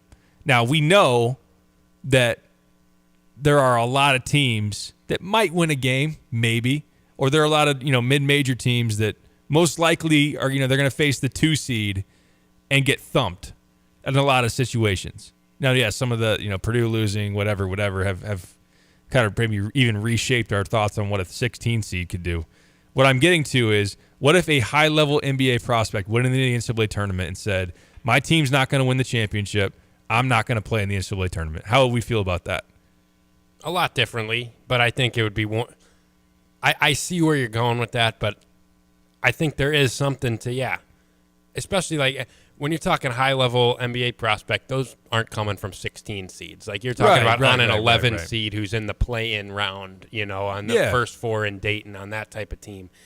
But I think the beauty of the NCAA tournament is that, you're playing for a championship. Even if you want to be real with yourself and obviously sit down and say, this 11-seeded Arizona State is not winning the national championship, which we all know is not going to happen going into the tournament. Let's say James Harden's on that team. As a team, you know that you have an opportunity to win a championship, and I think that's what changes the equation. And the other factor is serious injuries and just injuries in general just aren't as prevalent in basketball as football. That's it's fair. just the way it is. That's fair. The risk of injuring yourself in a football game is higher than in a college basketball game. So I do see where you're going with it, but my stance on it is that I totally am with you in that it stinks that we don't get the high-level players in these bowl games. If Illinois gets 2 of their last 3 and goes to a bowl game that we're all going to be very excited to watch, we know that Johnny Newton will not be playing in that game. Illinois' best player, and we've seen how the defense has looked when he hasn't been on the field. So it's going to hurt your chances to win that game. And that's you can feel bad about that, and you can hate that, and I do. But I don't at all blame Johnny Newton for making that decision, and I also don't know how you necessarily fix that in the big picture in college football, because at the end of the day, these bowl games, you're just not playing for a championship. You're playing for one extra win, and I think with the injury risk that comes with a football game and just what's in front of these guys in terms of getting drafted, I think getting hurt and ruining that far outweighs moving your record from 6-6 to 7-6 and winning. What's it called bowl? Yeah, that's fair. And I didn't mean to take it on a total tangent there. I just thought that was something that came to mind on the note of Illinois USC, and it's not. We're gonna have this conversation again in December if Illinois makes a bowl game and Johnny Newton sits out. Or just there'll be a matchup. Yeah. Pick the team that's not in the college football playoff that on paper, this is a juicy matchup, and then watch all the players that opt out. Well, think about, I'm trying to think, some of these quarterbacks. I guess, these Pac-12 quarterbacks aren't high NFL draft prospects. Well, what if Washington didn't make the playoff? Yep, that's where I was going. Washington versus, one of these other top. Say Ohio State gets beat. Rose Bowl. Yeah, let's say that. Rose Bowl is Washington, Ohio State with actually I think the Rose Bowl's in the playoff this year. Just bear with us on the example. Yeah. Ohio State and Washington missed the college football playoff. They were playing in the Rose Bowl, and Michael Penix Jr. sits out that game. And Marvin Harrison Jr. sits out. And Mecca Ibuka, and all of a sudden it's just it's a different game that means so much less. Totally. It's unfortunate. Randy on the U of I Line League text line. I don't like the players that skip the bowl game and still get their gift bags. There you go. Now that's a fair opinion. I won't argue that. How dare anybody on that Illinois team 2019? They would have went to the Red Box Bowl and got their Red Box free rentals for a year gift card, and they decided not to play. Take them back. Take them back. Now I'm using that kind of sarcastically, but no, I just. It's a complicated and nuanced discussion. There's no, in my opinion, there's no black and white, right or wrong. I'm not saying that players shouldn't have the right to sit out. I'm not saying that. I'm just saying it's disappointing. And I do fully understand the heightened risk in football in particular as far as the injuries go. But to circle it back, yes, the Bears, whether they win tonight or not, I hope they win. I just want to watch Justin Fields play well the rest of the year. I'm still on that because I think that building around him is you make a very, very good point, though, Kyle, on the contract situation. Like, even if I thought that Justin Fields is a better quarterback prospect, which I don't know this to be true, but if he's better or close to as good as Caleb Williams, then like the contract could mean a lot. Even though in my mind I'm sitting there saying I'd rather you use draft picks on other positions. It isn't a situation of like, well, then you're not going to use the compensation as far as the salary on the quarterback, because then it probably limits what you can do in free agency here pretty soon too. So it's a conversation we've had a number of times. Just wanted to bring that up as they go into tonight's game. One more text on the U of I Line Link text line I wanted to get to. We were going to talk Big Ten basketball. We'll have to do that after this next break. Wade says, if John Paddock starts and has an awesome game, 300-plus yards and 4 touchdowns, Luke gets cleared for next week, who's starting at quarterback? That would be going to Iowa. It's an interesting question. I still think it'd be Luke, unquestionably. That's just how I see it. I think it probably would be. It probably would be, but it would be more... It's a discussion that would be had all week long if that happens. It would be a more complicated decision. But to me, and I get it, you're going to be 5-5, a game away from a bowl, and you're probably still going to be in the West race. So obviously the short term is what you're focused on. But John Paddock is a 6th-year senior that's going to leave your program in 2 weeks.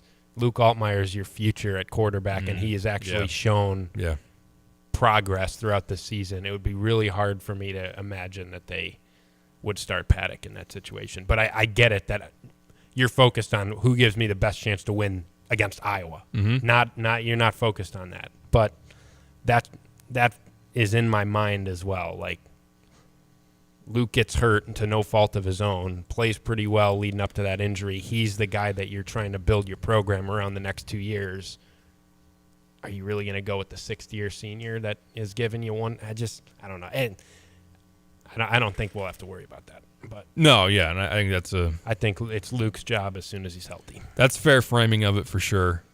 I do think that, let's say John Paddock is your starting quarterback against Indiana and plays really well, that even if Luke is your starter going into Iowa, there's probably a shorter leash around him in terms of how he plays, in terms of coming off injury, or just in general, his production. You might have a little bit of a quicker hook to go to John Paddock if there were some struggles, or, however that might play out down the stretch of this season. So it's a good problem to have if John Paddock obviously builds on the Minnesota game and then goes out there and plays really well against Indiana, because you'd expect to win that game and then go and face the best defense you've played all year in Iowa City. So very interesting.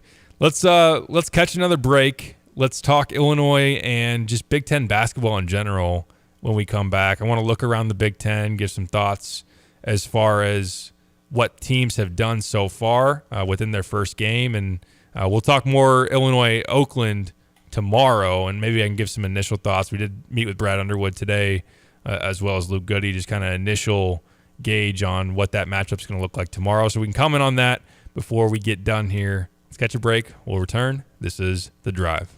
You moved into your new home using 2 men in a truck. The garage was clean. Then I love the new recliner. What are we going to do with this old one? Put it in the garage for now. over time, this cycle continued. Garage for now. Put it in the garage for now. Put it in the garage for now. Put it in the garage for now.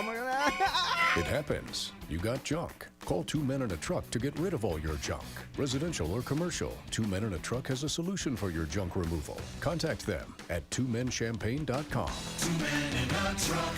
Since Busey Bank first opened our doors in 1868, we have built upon a tradition of close relationships and broad financial capabilities. Our experienced team provides the highest level of personalized service to ensure we accomplish your goals, simplifying your wealth management and business lending needs, and ensuring a legacy for generations. Building business, growing wealth since 1868. Proud to be the official bank of the Fighting Illini. Member FDIC. Saturday, November 18th for one night only at the Virginia Theater. Come out to the red carpet world movie premiere of the family-friendly comedy Irresponsible, starring Keith Campton. Parts of the movie filmed right here in our town and features dozens of local actors. Come and meet all the stars of the movie and ask questions, get pictures, and free autographs. Doors open at 6 p.m., showtime at 7. Virginia Theater, November 18th. For more information, go to thevirginia.org, thevirginia.org. Join us for the live broadcast after 3 p.m. on Friday, November 10th. Great guests ahead of Dad's Day, including Jay Lehman, McLean Stoll, and Hobbs D with Who You Got. Eric Meyer has great drink specials, terrific pub food like the Slugger Burger, chicken fingers, loaded nachos, and fish on Fridays. Diane Ducey will be handing out tickets to the Illinois vs. Indiana game Saturday the 11th at 2:30 with the flyover as a salute to our veterans. Pia's 1609 West Springfield Avenue in Champaign. With the leaves and temperatures beginning to fall, it's time to make sure those furnaces are in great running order. Get that furnace tuned up so it doesn't let you down on the cold nights. Dogtown is the People's Choice #1 HVAC company again in 2023. Ask about the current 0% financing offer on all Lennox high comfort systems and single component units for qualifying applicants. The number's 217-841-4728. Dogtown Heating, Air, and Plumbing, your home's best friend. Crossroads Contractor Supply specializes in the delivery of tools and supplies within a 150-mile radius of Champaign-Urbana. Reliable, timely, and with reasonable prices, Crossroads Contractor Supply knows what equipment and tools are needed for your job. Their slogan, we have it when you need it. Get the job done right with proper tools and equipment. Did something break? Construction materials as well as safety equipment, all available. Call 402-8123. Visit CrossroadsContractorSupplyIL.com. These days, you don't mind staying up a little late or waiting in line. These days, button-downs turn into t-shirts, and dinner consists of popcorn and a pretzel. These days are about singing and yelling and jumping. These days are game days. Game Day Spirit, where Fighting Illini fans shop. Jeremiah 29:11 states, "For I know the plans I have for you, declares the Lord, plans to prosper you and not to harm you, plans to give you hope and a future." What a comfort we have in this passage, as the Lord is telling Jeremiah, I care for you and will take care of you. If you are in despair and think you have no hope, pray to the Lord for guidance. See how your life can be changed and the lives of those around you. This message brought to you by the Blossom Basket Florist.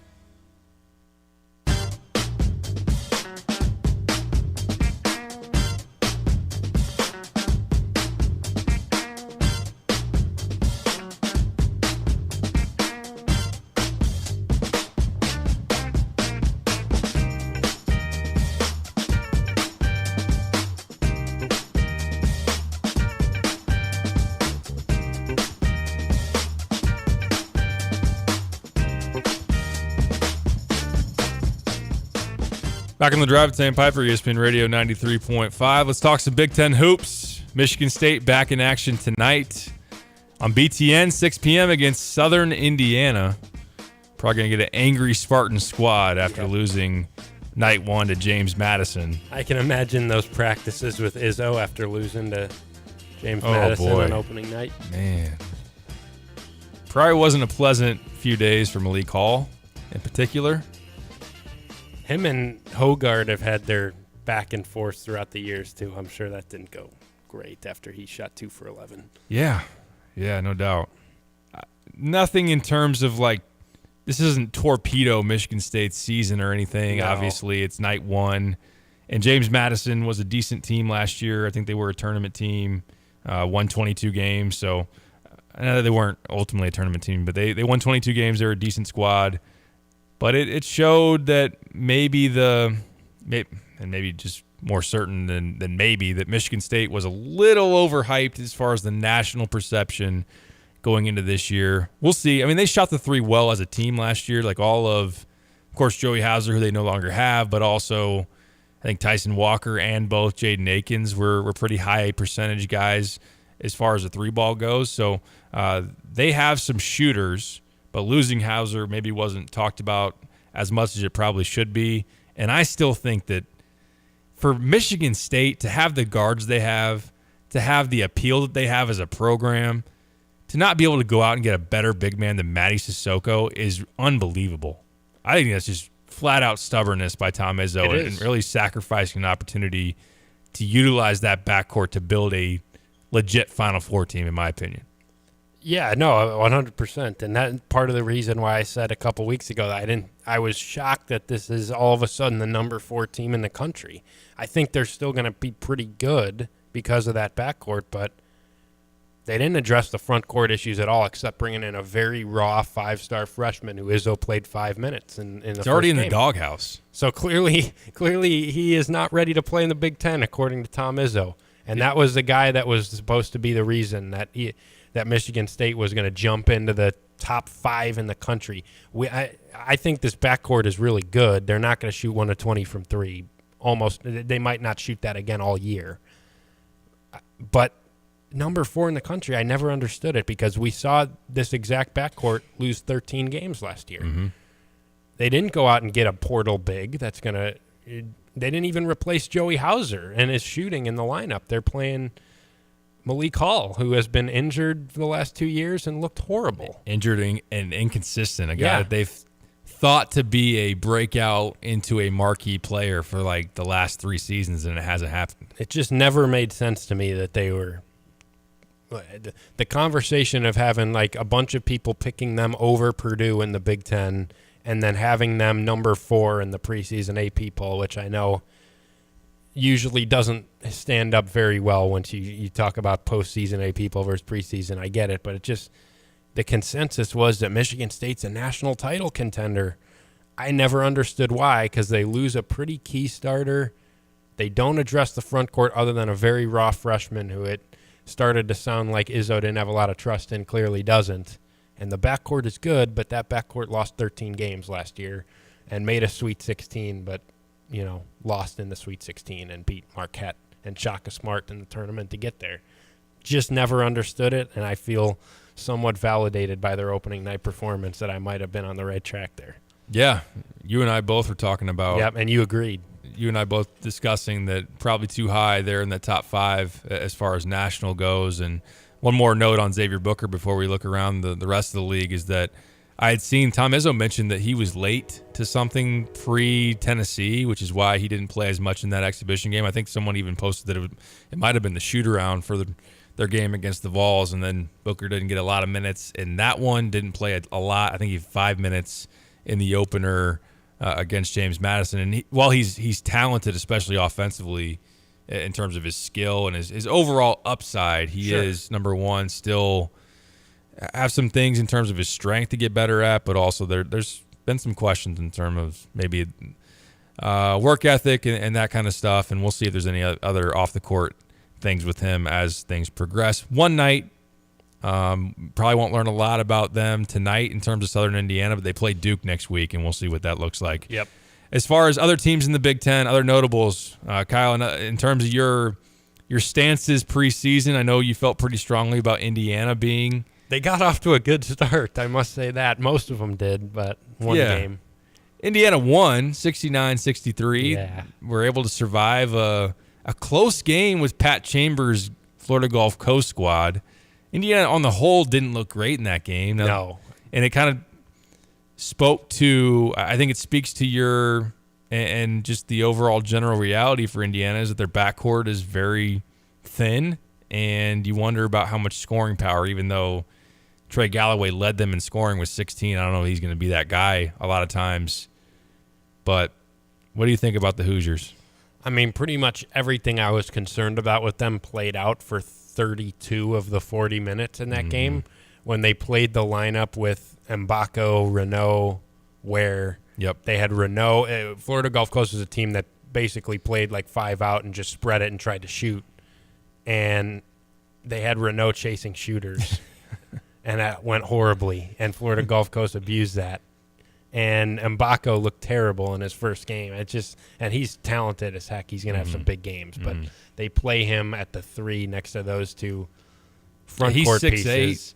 And he was horrible defensively and was lost and is just out of position.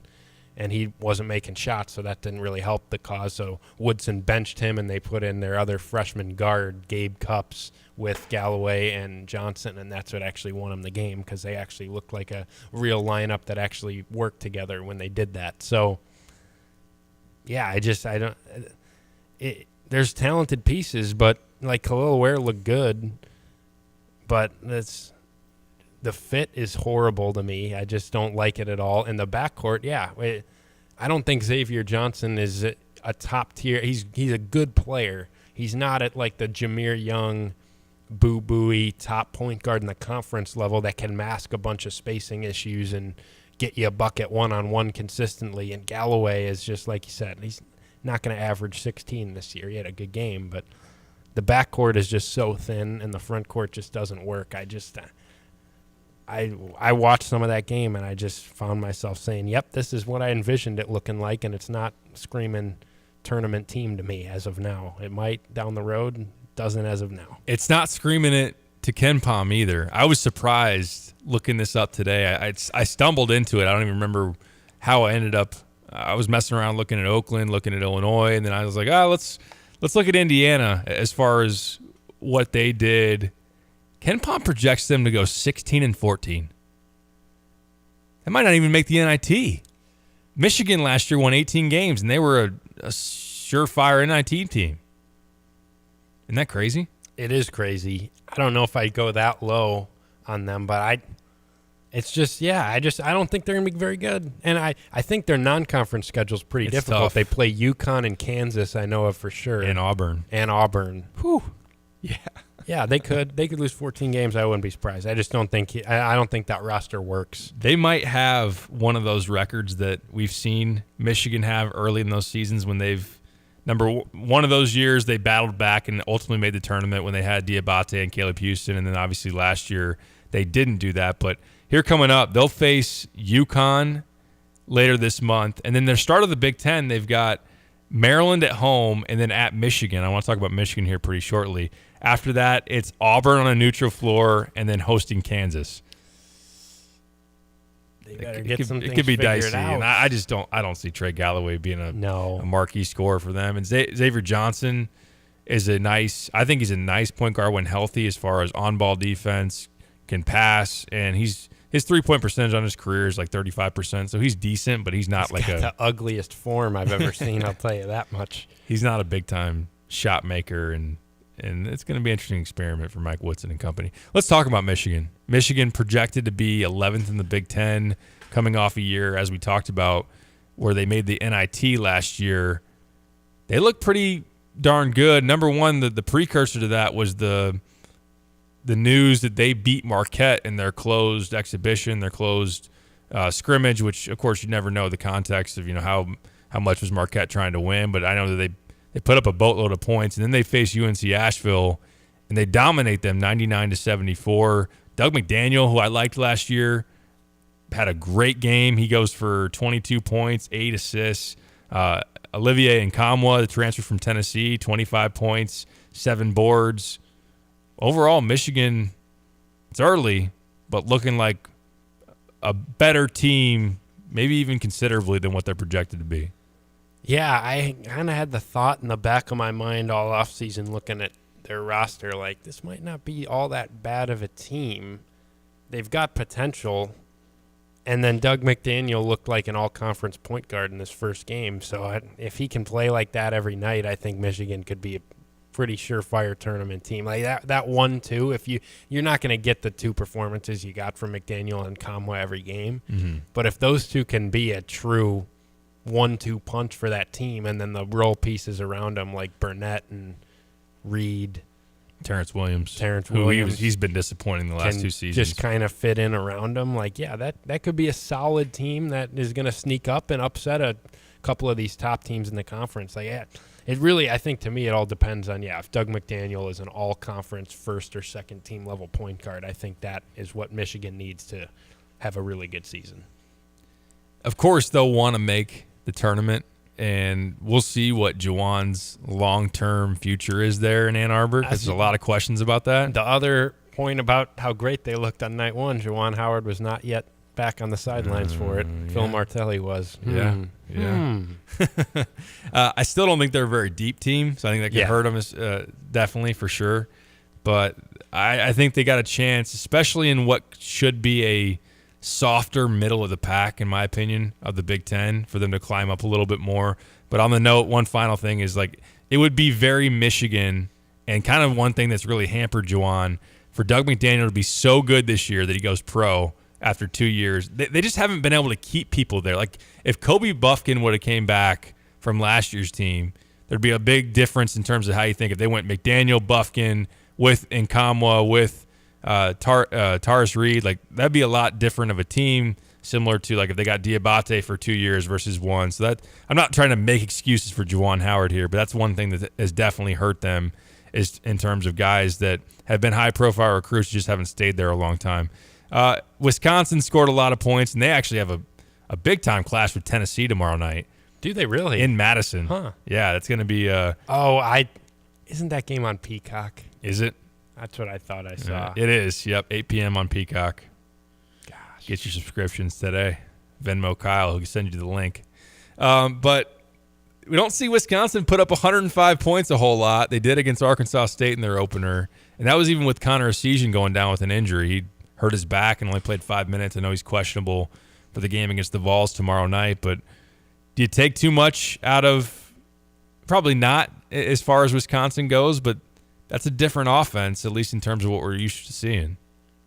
I do kind of take a little bit out of it for the sole reason of the last, 3 to 4 Wisconsin teams couldn't score 105 against anybody. Who cares who the opponent is? In 5-0. They were never going to score 105 points. So the fact that this team comes out on opening night, regardless of opponent, puts 105 on them, raises an eyebrow for me. Like, I don't want to believe that this Wisconsin team's going to be good, but I think they kind of might be. Yeah. I think the AJ Storr addition is so huge for them. Yep. He just gives them such a different look to that lineup, a true athlete that can go and get a bucket. And it's not what you're used to seeing from a Wisconsin player, but it's what they desperately need in that lineup. Mm-hmm.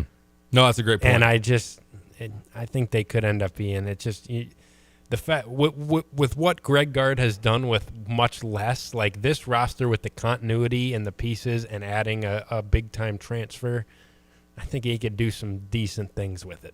I agree. Yeah, 15 points in the opener for AJ Storr. Chucky Hepburn, who I still don't think is, well, I wouldn't say he's one of the best point guards in the Big Ten, but he's decent. He goes for 20. Tyler Wall, we know he's good.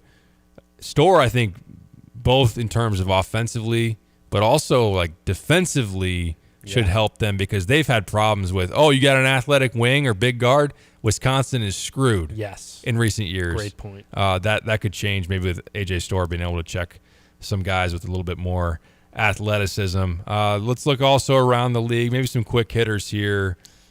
Quick hitter, Purdue was absolutely dominant, and they're going to win the conference. Don't overthink it. Okay. That's what I'll say about that. 98-45 against Samford. I do expect. I think Braden Smith and Fletcher Loyer are going to be pretty good this year. I mean, all things considered, as freshmen, they were that last year. Of course, later in the season, they tailed off and had turnover issues, especially against Fairleigh Dickinson. But, yeah, I mean, Zach Edey's a monster. And I think Smith especially could be great this year, because what he did last year, I get it that playing next to Zach Edey is pretty, you're going to look pretty good. Mm-hmm. Playing pick and roll as Zach Edey as a point guard. But Braden Smith, what he did last year, just kind of coming out of nowhere, being this unheralded, his next best offer was Akron or something like that when he committed to Purdue, and he was pretty darn good as a freshman. Now, I get it. Late in the year, he kind of ran out of gas and really had trouble when teams pressured him in the backcourt.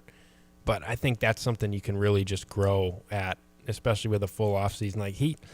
He's the guy that really kind of scares me on that Purdue team. If this Purdue team could actually take a step and be a national title contender, it's because he matures a ton and takes care of the ball better and just gets a whole lot better from what was already a pretty good freshman year, and I think he could do that.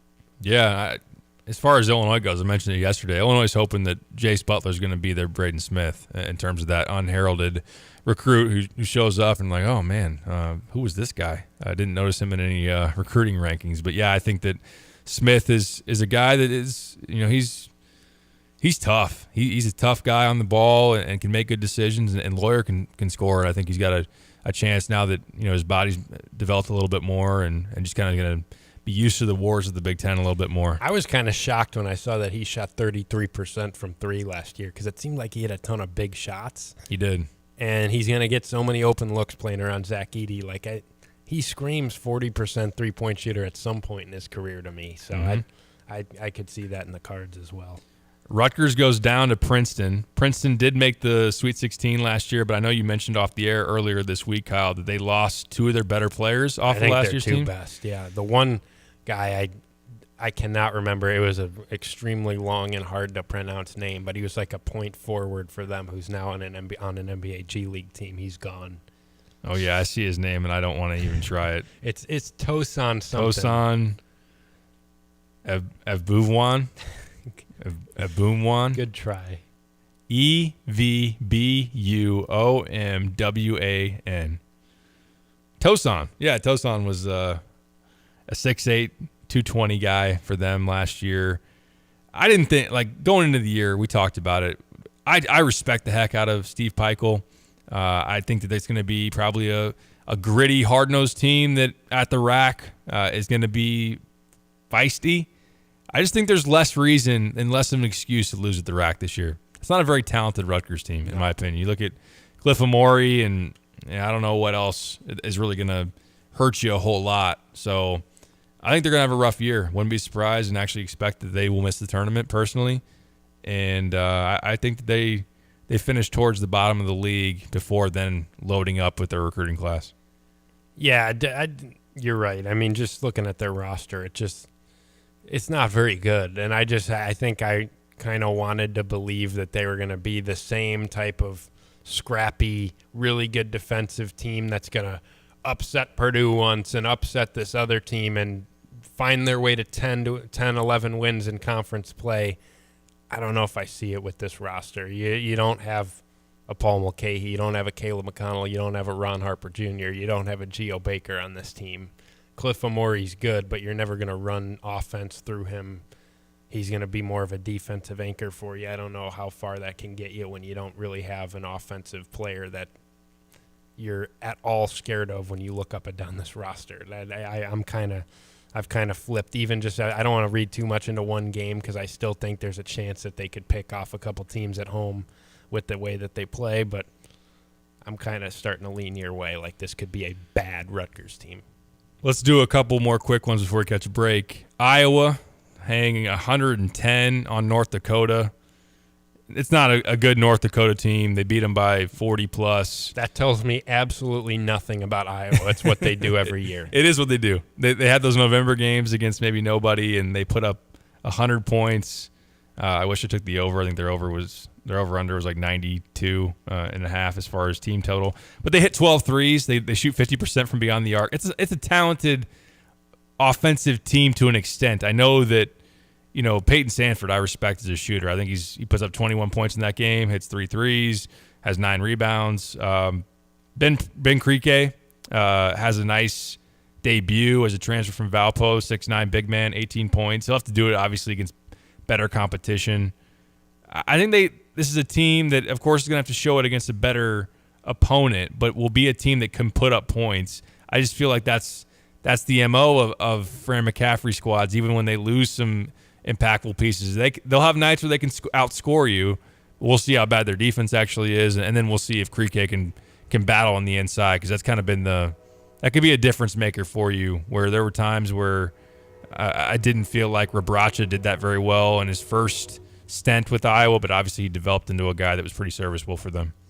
Yeah, I mean, I think it's going to be your classic Iowa team that's going to average 78 points a game, give up 77, and they're going to be a 9 seed in the NCAA tournament. I think I don't love their roster, but I just think that they're probably going to just hang around and be a decent team all year.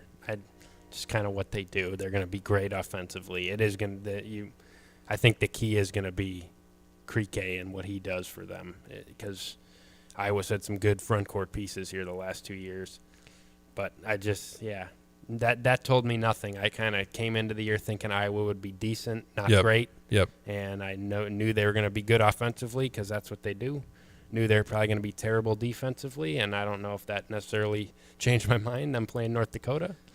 So that's pretty much Iowa basketball for you. There you have it. Yeah, let's catch one more break. We'll wrap up the show. I do want to get to Wade's text on the U of I Illini League text line. I know he's been texting in recently about Jeremiah Fears, a few others in terms of asking for an update there. So I'll share a few thoughts before we end out the show.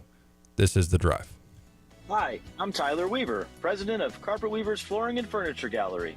It's time to come home to Carpet Weavers. We don't want you to just like your new floors. We want you to love them. From waterproof floors and carpet to furnitures and design advice, we've got a team of experts on your side. We'll get you the best price and the best quality products. And complete your home with furniture and accessories. Buy it all with free financing too. Come home to Carpet Weavers, where floors, furniture, and family meet. Our veterans will be honored on Saturday, November 11th. Behind Old Orchard in Savoy, the CU Elks Club will host the Richard L. Pittman Detachment for the Marines birthday and have a full-on military ball with our own Diane Ducey, involved as MC and DJ for the event. Reach out if you'd like to contribute or know someone who may want to participate as we thank our veterans for their service at Stevie J Broadcasting. Find details at steviejay.com. Join Salt and Light for our second annual Praise to Raise coming up Thursday, November 9th at the Vineyard Church in Urbana, presented by Copper Creek Contractors. Area churches will come together as one to lead an awesome night of praise and worship. You'll get to hear stories from folks impacted by the work of Salt and Light and learn about the exciting changes we have coming and how you can partner with us in changing lives and transforming our community. Buy tickets for just $10 online at saltandlightministry.org or in person at either of our 2 locations. You're listening to WSJK ESPN 93.5 Tuscola, Champaign-Urbana, your home for the St. Louis Cardinals.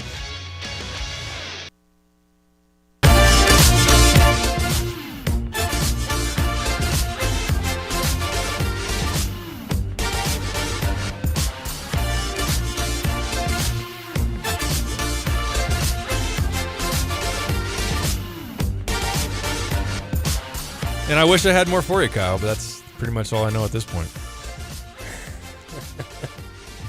Finishing up here on The Drive with Sam Piper, ESPN Radio 93.5. Let's get right to it. Wade asked about Jeremiah Fears. I know we had a text about him yesterday. Couldn't get to that, unfortunately, but let's do it right now before we end the show.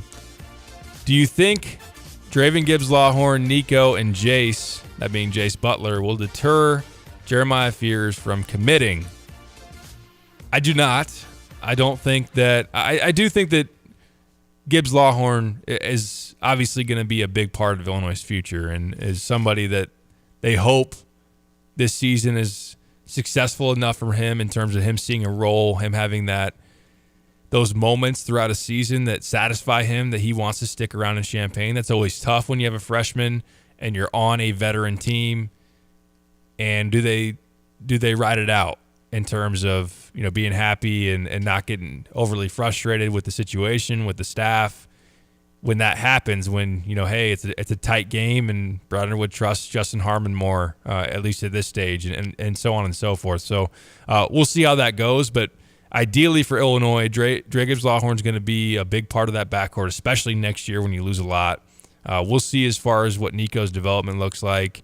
Jace Butler's a guy that they're very high on, and as Brad Underwood spoke about yesterday in terms of being Big Ten ready with his body, thinks he can at least come in and be a factor. My latest read on Jeremiah is that while the reclass decision is still something he has to make, I'm getting the vibe around Illinois that they pretty clearly prefer him in 25, and they're having those conversations to try to make sure that the expectations align. I think that's the biggest thing in the Jeremiah Fears recruitment is that what the Fears family expects and hopes for aligns enough with what Illinois sees forward. And as that goes, I think they feel like him staying in high school for another season is important for his development, important for his entry point into college, and not having him go too soon. And then also, like, he is highly thought of, even like already has, and I've heard this from, people that are outside of the Fears camp. I've heard it from third-party people who don't have any affiliation to it that, hey, NBA scouts know who Jeremiah Fears is. They think he's really talented. They think he's got in terms of his offensive skill set, there's a lot there already that if he gets the body right, if he just develops as he could be a real factor in terms of being an NBA draft prospect earlier than, a 4-year player. So, but at the same time, you don't want to have the expectation, especially if you're going to reclass, of, hey, he's going to come in as a guy who should be a high school senior and be a one and done. That's not realistic. Nope.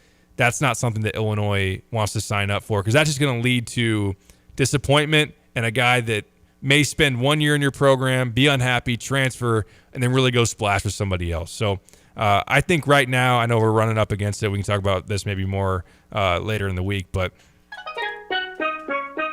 I think Illinois is in the best position as of right now. I think that they want him in 25.